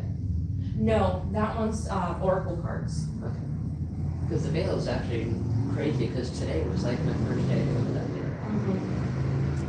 And it's so good. Alrighty. Good, and It's yes, perfect. and that is fantastic. And I'm glad you were able to do that, especially with us. Yeah. It was weird because I've been trying to get back here since like, what, 2000? I think the last time I came and did a tour here, that I could actually get a tour here, I think it was like 2012 or 13. Welcome to Mr. Nasty. Oh, yeah. To Yeah, the Mr. Nasty grabbed my, I put a big old hand mark on my. Now, you couldn't, the way it was like this, right? And you No, it's could- upside down. So it's like if I went like that, and nobody does that. Just nobody does that. It's, well, Where you at, baby? Coming around, The baby pictures is a picture like kind of putting the baby of the baby that died. All right, you ready? not gonna go to Adventures. Yeah, let's go upstairs. And if anyone has one of these that they don't use no more, please send it to us. One of those right there. You guys find, if you happen to have one and you don't use it, send us one. That's one thing. The phone does temperature, but that does something else. All right, BB. BB's taking out the orbs. This thing is beautiful. So far, there's a hit in that hallway. This is Hernando County, what it used to look like. There's a stairwell here. Now, the one girl, she took pictures of some ghost. She captures ghosts big time. Hey, BB, let me get out the way. Maybe there's an orb behind me. No? Not that I've seen. All right. This is the baby's room, where they say we could play with the toys. Leave it on. Leave it on what, Shelly? What the- Watch the video later. Jesus Christ.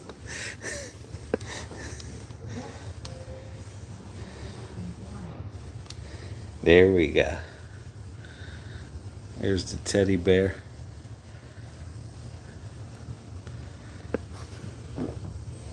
And then this is some of the toys that they played with down here.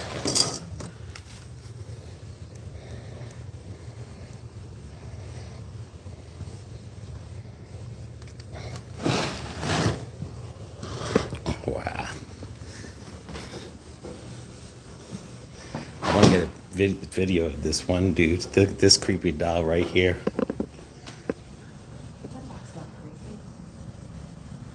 Please go to Dad Vader's house.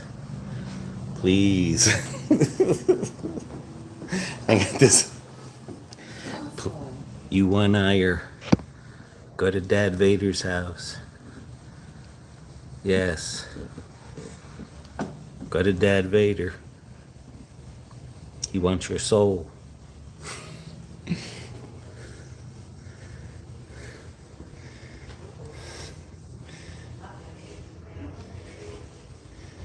Alrighty.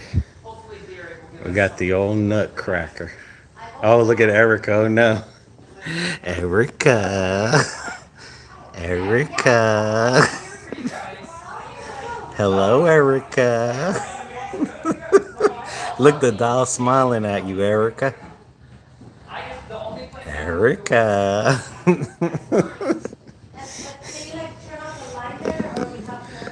Here goes another one. Dad Vader. Dad Vader. Hello.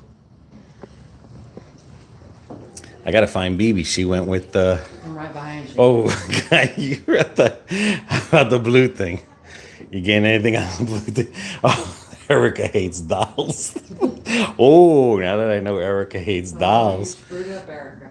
Put the blue light here. Let's see if they're here. Why? Yeah, give me the thing. Give me the reader thing. Okay. All right. She really does only have one eye, huh? Yeah. Are you here for Erica? Go blue. Are you here for Erica? Go blue. Come on. Yes, no. You're lucky, Erica. If you're here for Erica, please. Okay, are you here for Dad Vader? Are you here for Shell? No. Are you here for Kyle because he moved out of Florida? Oh, it's red, but are you here for Erica? Erica in Orlando. She's a Buccaneer fan. Oh, it's going red. We need blue. Turn blue for Erica. Oh, okay. Oh, we're getting a little sign. This might be the one. Are you here for Erica? Hello. Are you here for me? All right, let me see. Are you here for me? Are you here for me? Hello. Just the noise. Okay. Good boy. You're not here for me. Let's find another creepy doll. Oh, shoot. Are you here for Erica and Dad Vader?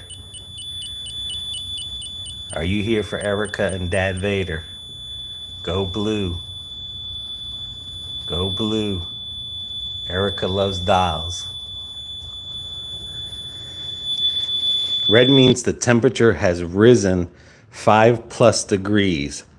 The blue means the temperature has dropped 5+ degrees.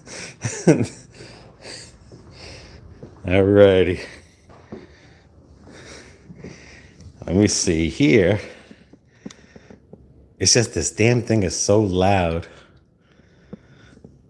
250. And I think that's the reverse. Let me see something here. All right, calm down. All right. Yeah.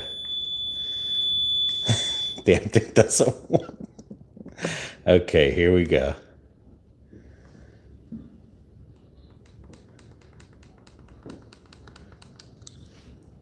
All right, I gotta put this mic in, guys. Bear with me.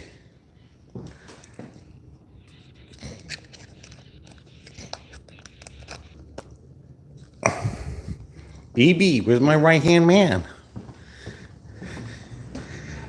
Hold that flashlight, please. I got it. You got it? The doll wasn't here for Erica. I didn't think so. But we're gonna see if they call for Erica.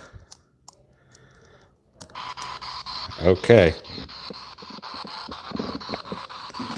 Is anyone here for Erica? Say yes.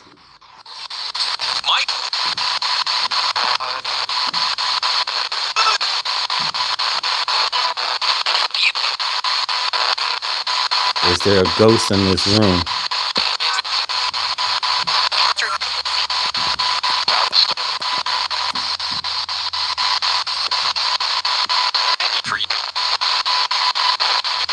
Will someone haunt Dad Vader? Say yes. Can you guys hear it? Let me know.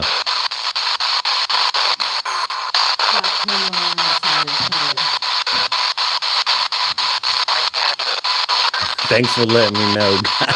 Someone let me know. Can you guys hear the thing talking?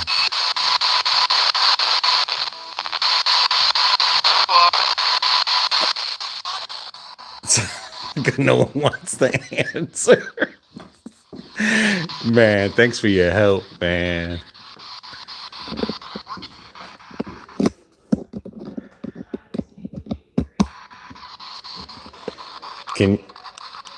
Can you guys hear that?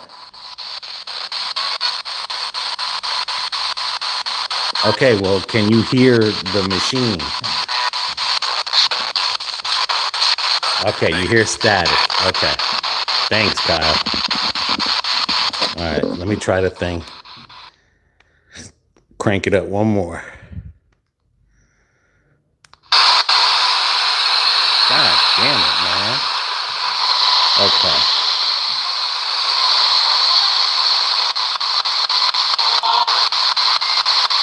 Okay, here we go now. Is there anybody in the room?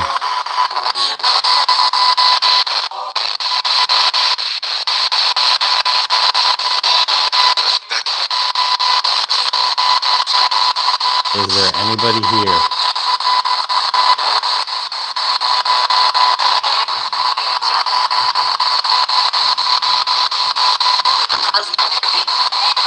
Is there anybody outside looking in?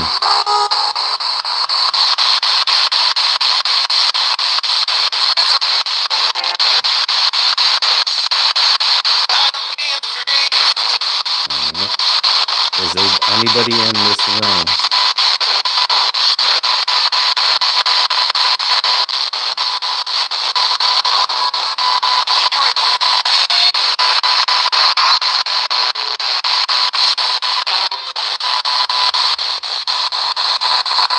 Is there anyone walking around here? Yes or no? Do you have a name?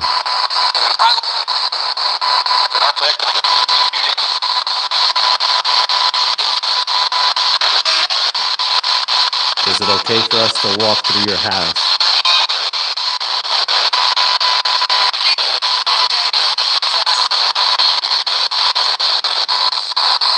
Are you gonna come home with us tonight?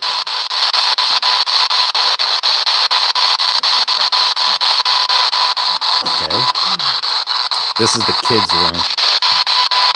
Well, you remember the girl's name? The baby's name? Is there any spirits in here?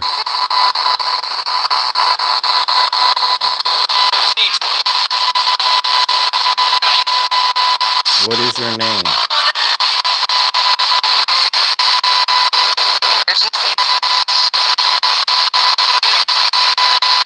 What is your name?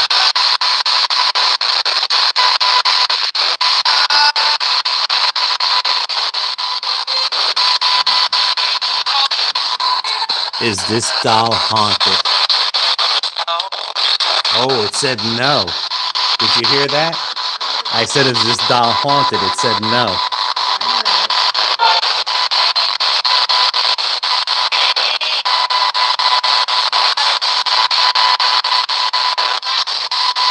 Did anyone die in this room?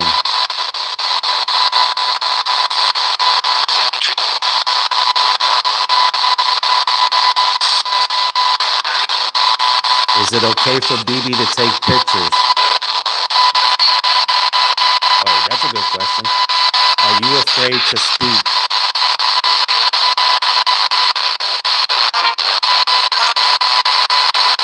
Do you want to talk to me?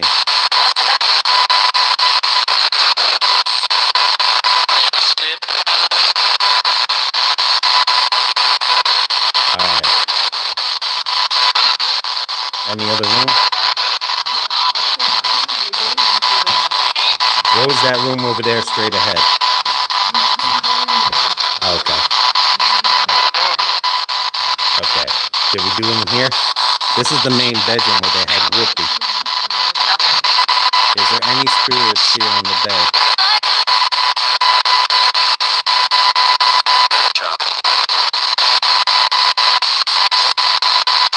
Is it okay if I sit on the bed?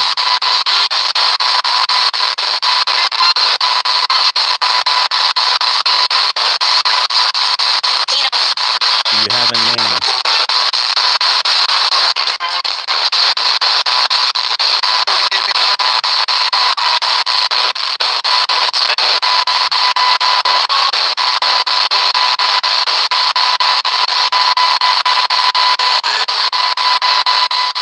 Alright, here's a spinning wheel. Has anyone used this spinning wheel?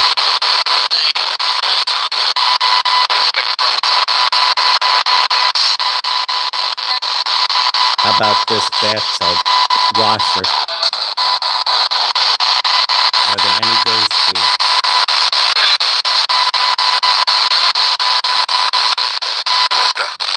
Does anyone have something to tell us?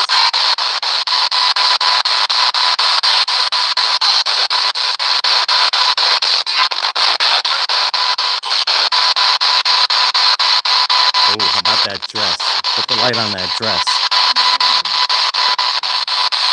Was this dress worn by somebody here?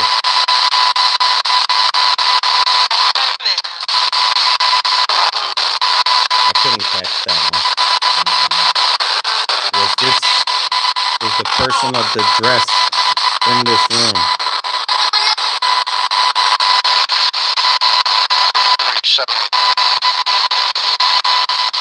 Did the person in the dress attach a spirit to it?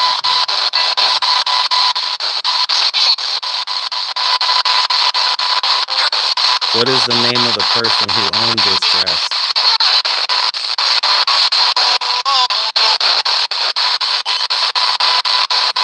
Okay. Here's another dress. How about this dress? Can I touch it with the radio?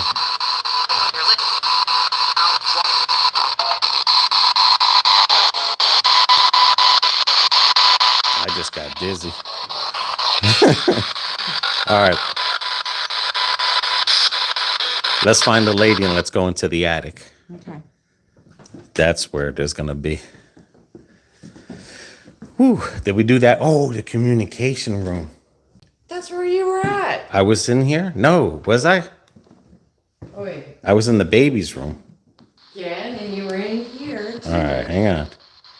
I don't remember.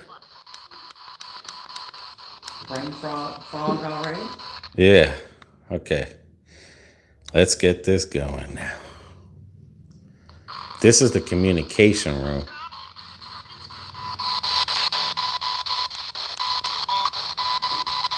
All right, come on.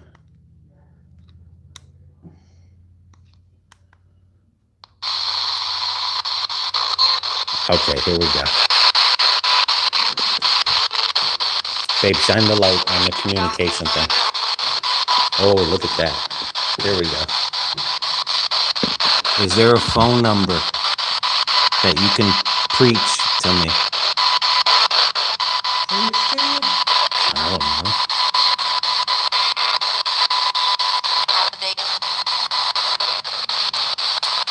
Do these connect to anyone that spirit is in this room?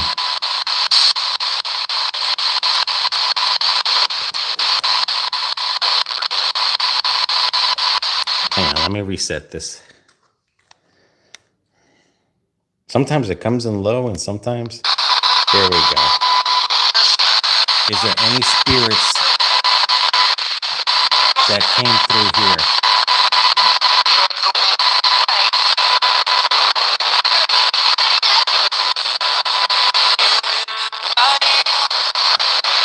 Alright. If there's any spirit, let me know what number you were.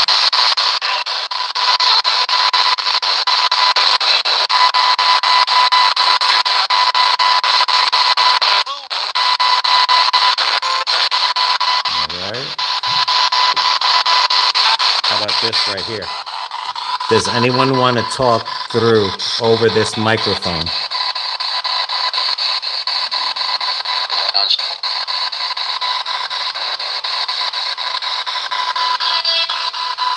All right, this is from Miami, Florida. This communications. Is there any spirits from Miami living inside here?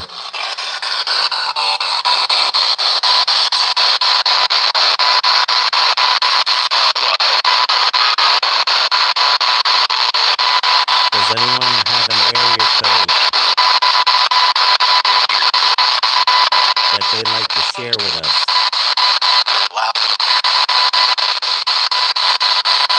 Sign it on that keyboard right there.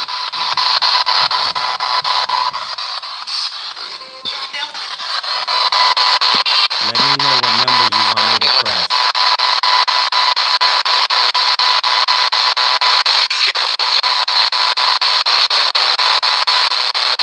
Any spirit from Miami, let me know what number you want to press.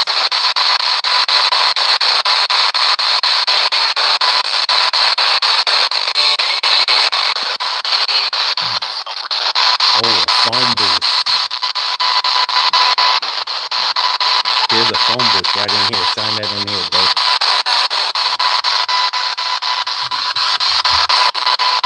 Okay. Number from 1 to 9 and 0. Is there a number you want me to press?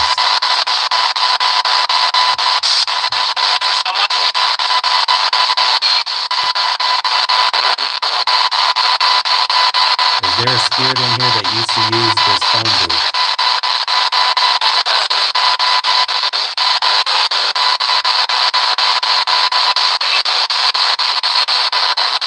How much did you pay?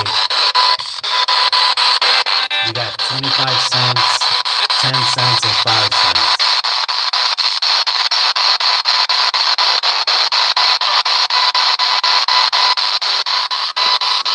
All right. Oh, look at all these phones. Is the spirit of any of these phones here? Are you scared to come out and talk?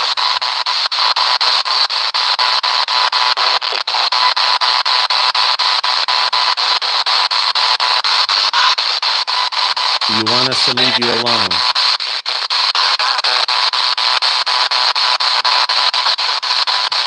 We're going to be leaving now. Alright. Now we're going to go upstairs to where that lady's going to show us to make sure we're doing this right. Alright, baby.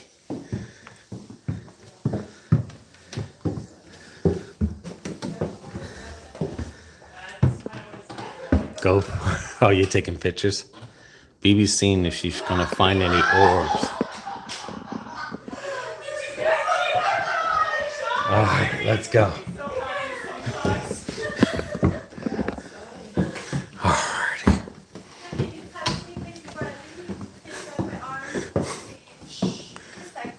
Oh, okay, shut your light off. Or maybe Saint Andrea.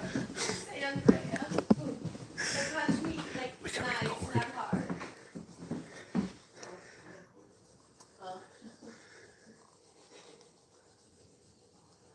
Oh, they got some good action going on in there. Let me see the flashlight. There we go.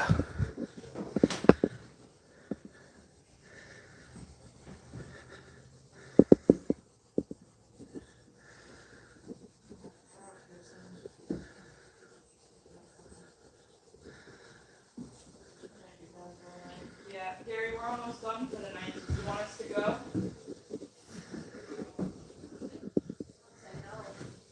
No, you want us to stay tonight? Wow. Can you repeat that, Gary?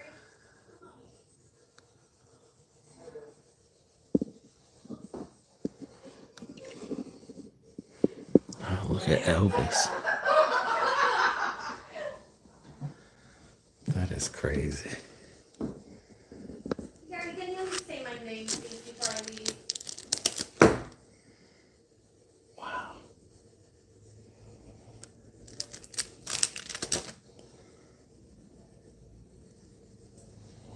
These photo cards from 1900, 1950.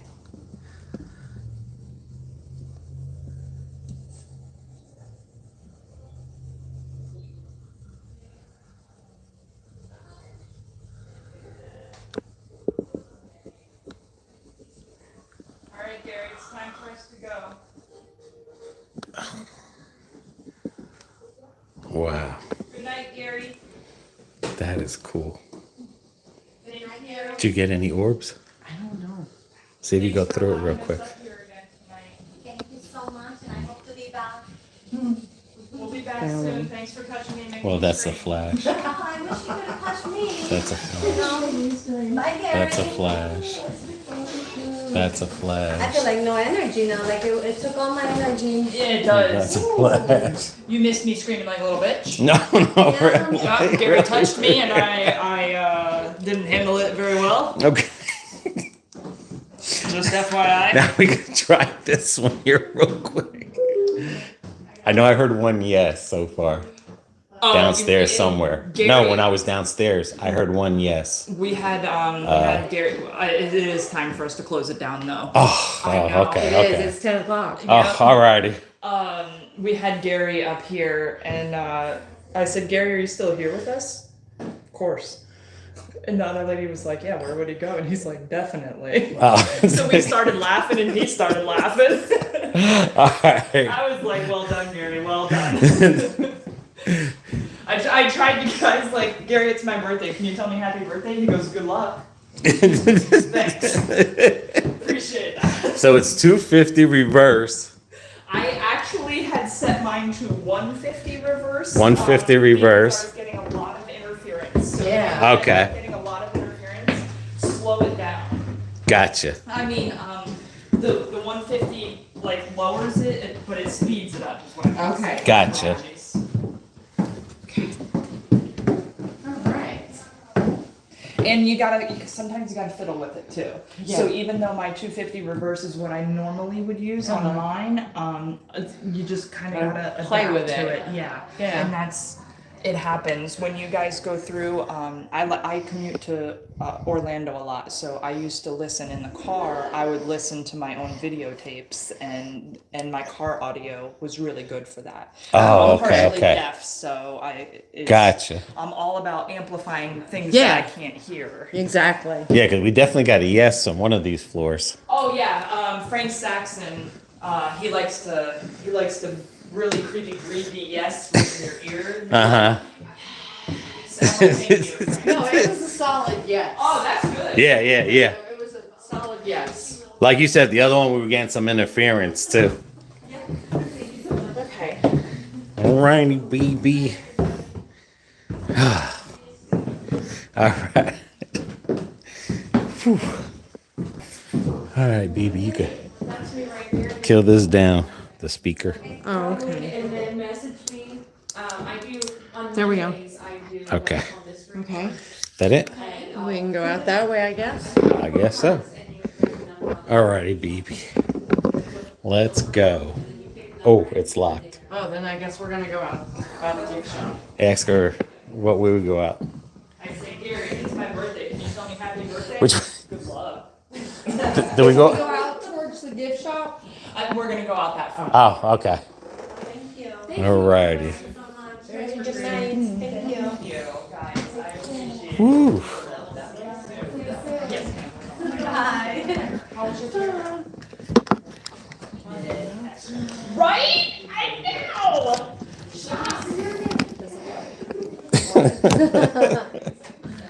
I asked him Let us out. There we go. There we go. That's what I'm saying. I left my bottle of water right there.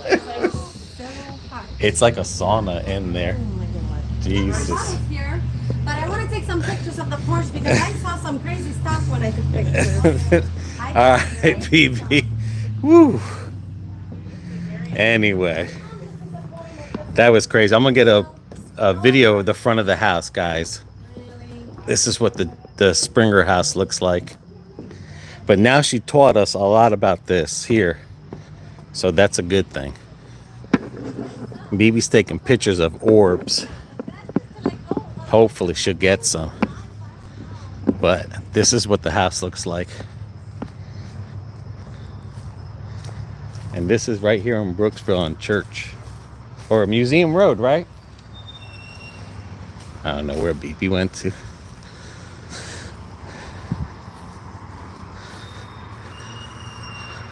That is the house.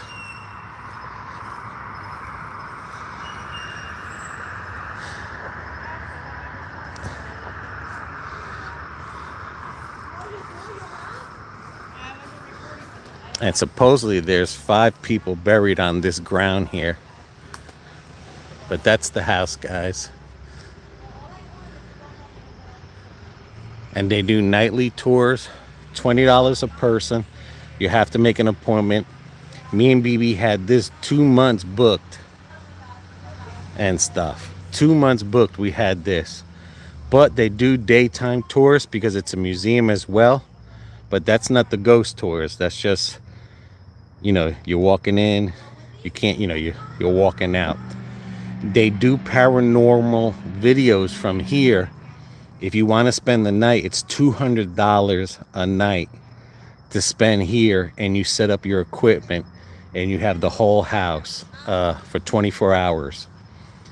But it's cash. Me and BB spent $40. The first hour is she tells the story, and then the second hour you're on your own. Like, if you know, they have machines in there that they give you, or like me and BB, we brought our own. They do psychic reading in here too for tips. That's what was happening in the living room.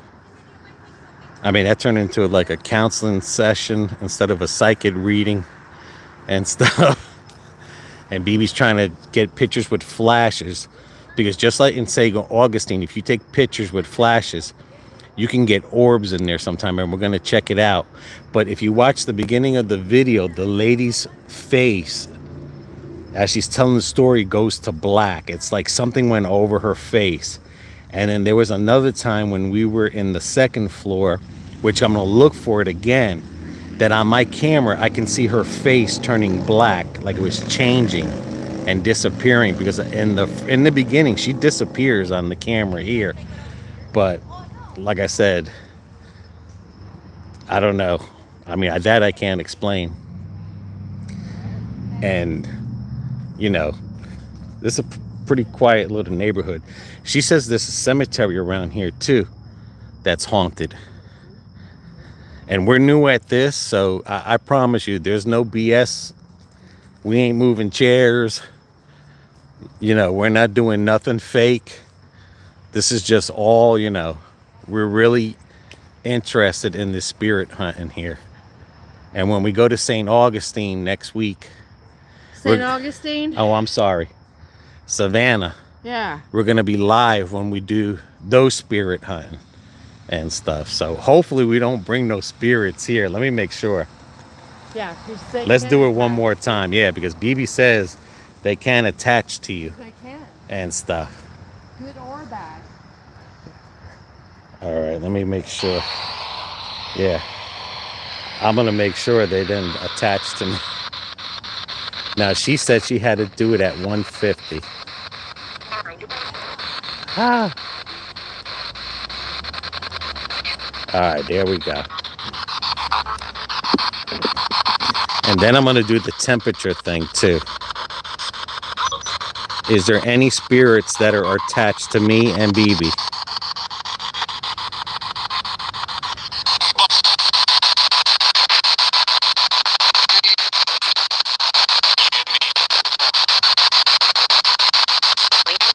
Is there any spirit up on the balcony that wants to say something before we leave?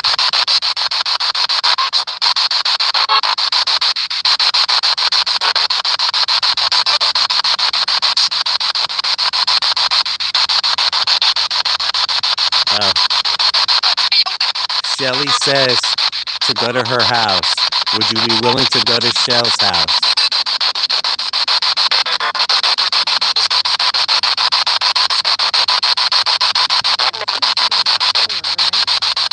Why? There was nothing on the floor, but you see you're moving, but you could see something right there. But you're shaking. You see what I'm saying? Like you had to hold it steady, but yeah. That's like an orb right there because there was nothing there. And that wasn't there either. No? You don't remember that?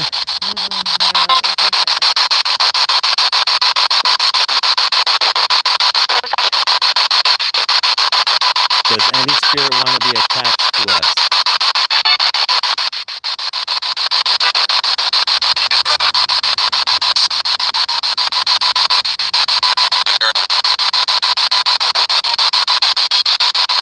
Okay. Let's see. Is there any spirit say your name?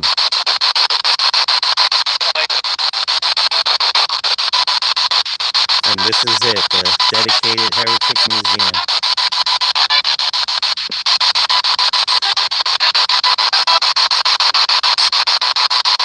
Did any spirit take Erica's hair? Oh, shoot.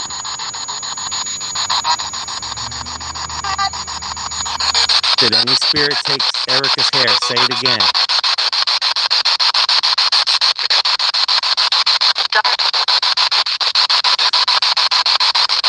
Did any spirit take Dad Vader's grass?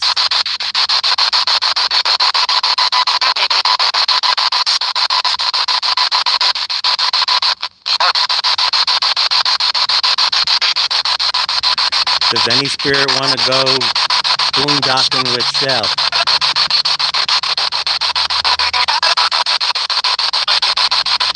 Is there anyone scared to talk?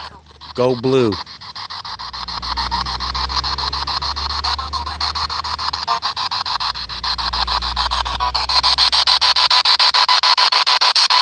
there anyone that's buried on the ground near us?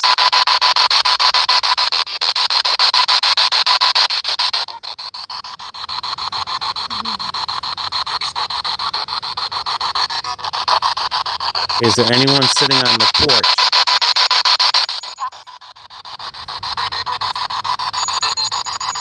Is there anyone sitting on the porch?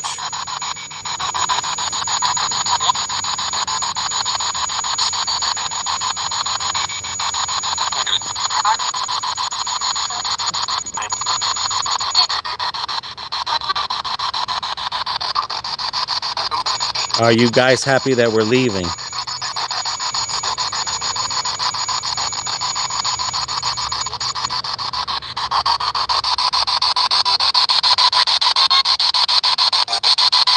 Okay.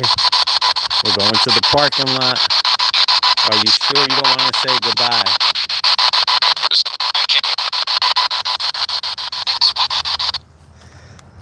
But yeah, thanks guys for who showed up. Yes, thanks everybody. We hope you Enjoyed that. had a little good time tidbit. like we did. I was taking a chance on bringing it live. I didn't know if we were going to be able to get any reception in there, which thank God we did. Yeah. I mean, Ronnie Rodman says, "Run, BB, run." I told BB, I'm too tired, y'all. hit that blue light off. I told BB that if we seen a chair move, we were leaving the house. He There's no said, quote unquote, no ifs, ands, or buts buts about it. If Our a chair asses are moves, we're gone. leaving. Nothing is going to keep me in there. That's one of the workers' cars. She has a Ghostbuster. But yeah, it takes almost like a month or two to get in here. To get into this house. That's how booked they are. And stuff. And two of the people were, the two ladies, they were here already. The one that had a lot of pictures. Oh, the gazebo. Remember she said the gazebo? Well, let's go. Look at BB. Who knows? If we find a place to eat, we might do a live video eating. And then we could watch BB eat. I wanted to see if there was a Denny's. Okay, let's try this gazebo because they said there's a well underneath here. Yeah, but she said that.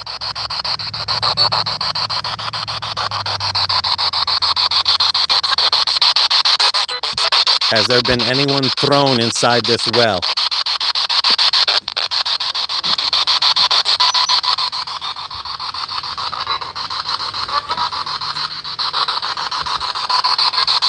Are there any spirits underneath this gazebo?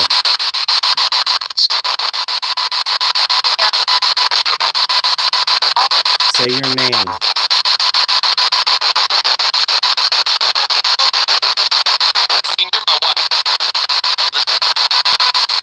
Reveal yourself.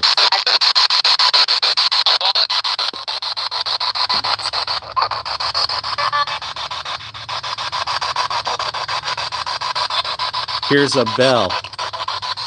Come near the bell.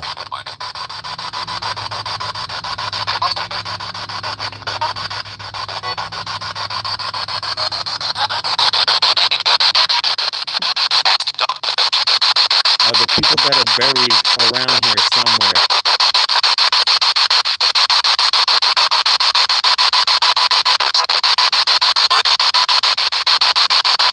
Alright, baby. Is there a spirit attached to a car?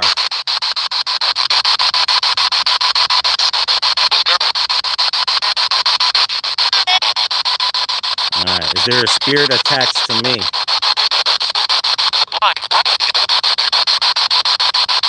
Is there a spirit attached to BB?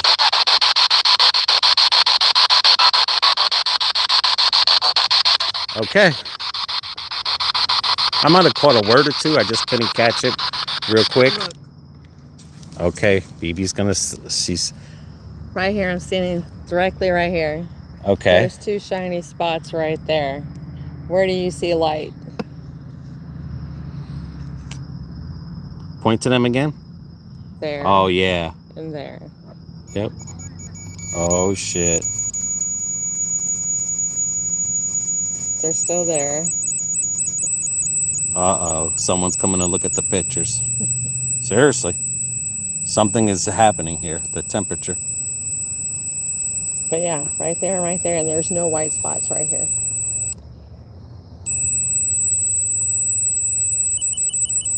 Uh-oh. Something What is the definitely hell? happening over here. And something light right there. Uh-oh. Let me see if I can walk into it. Am I walking the right way? Yeah, a little more over. It's solid pinging here. Alrighty, am I going the wrong way? Yeah, you need to go to the right. No, I'm saying See, I'm keeping it steady, a steady ring. And I'm walking back to the gazebo.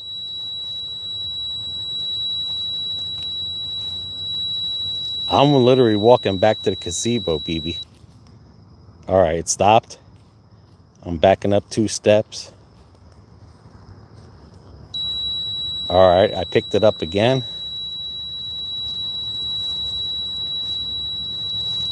BB, I'm walking to the gazebo.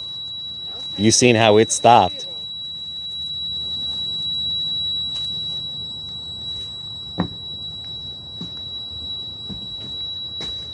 All right, when you gonna turn blue?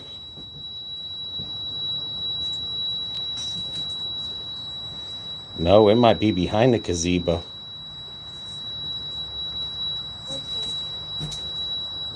Well, this is a steady ping.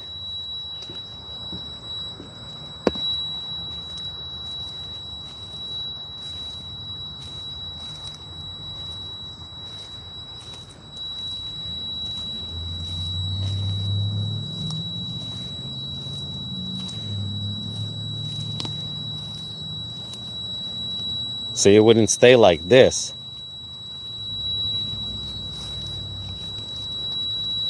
I'm scared to walk any further because I'm walking into the road right now.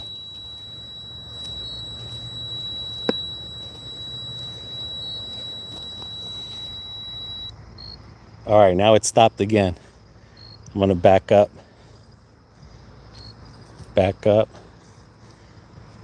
go around in a circle. Okay, now it wants me. It's right here, going towards a tree. Ping blue if I'm there.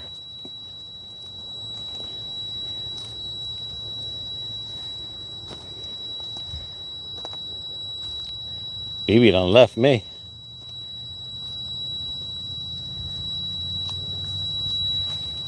Oh, I'm walking and this signal is still taking.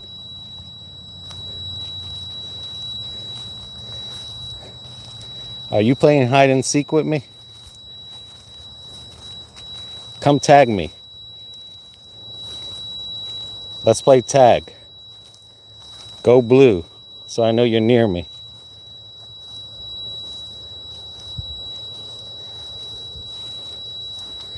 Go blue so I know you're near me. Go blue, please. I'm going into another side of the street. Do you want me to follow you? Go red. Flash me a red if you want me to follow you.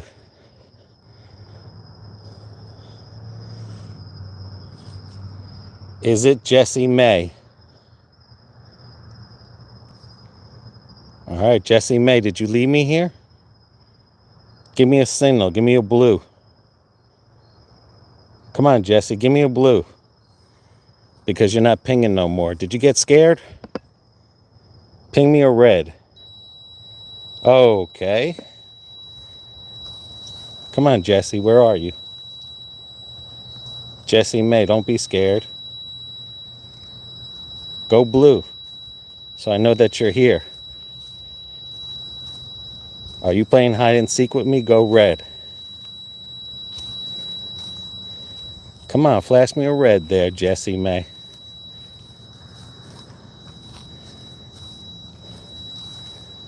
Come on, Jessie. Jessie May. Tag, you're it. Hide and seek. Okay. Alrighty. Come on, Jessie. All right, Jessie, man, I'm going back to the car, so you don't turn red or blue. I got to go home.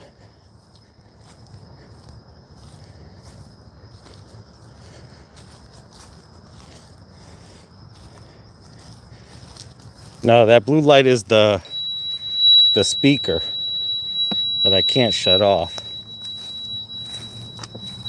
There we go. But the blue light will shine in the middle underneath that red. Sorry, Jessie May, I gotta go. Come tag me. All right, BB. You ready? Yeah, because now I'm walking towards the car, Okay. and this thing is beeping. I found something else too. What did you find? Shell thinks it might be Jessie May. Oh yeah, there goes another orb There's right there. 1, 2. And look, there's nothing there in the same photo. There. Yep. All right, Jessie May.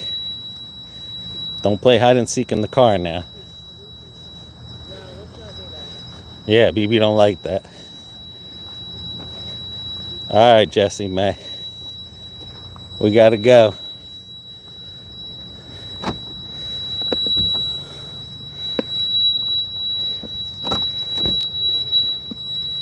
All right, Jessie. Is there any spirits in here? Oh. Went in here because I went inside the car. All right, guys.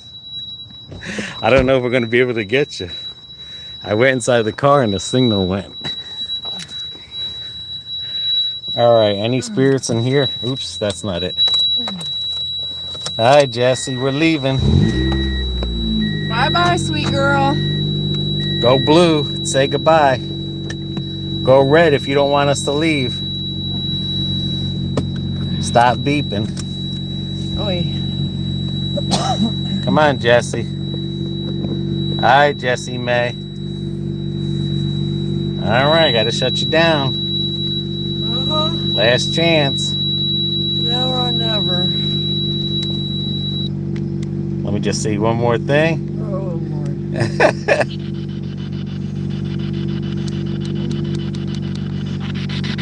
Are you here, Jessie May? Alrighty. Alrighty. Whoop. How about close the door all the way before you Hang fall on. out and blame the I child? want to ask Jessie May since she's here.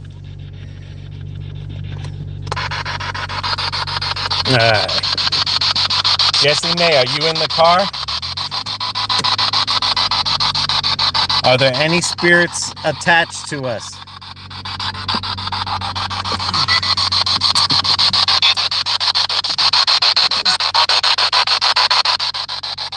Any spirits attached to us? Goodbye, Jessie May. I'll do it. Goodbye, Jessie May. Because you couldn't wait.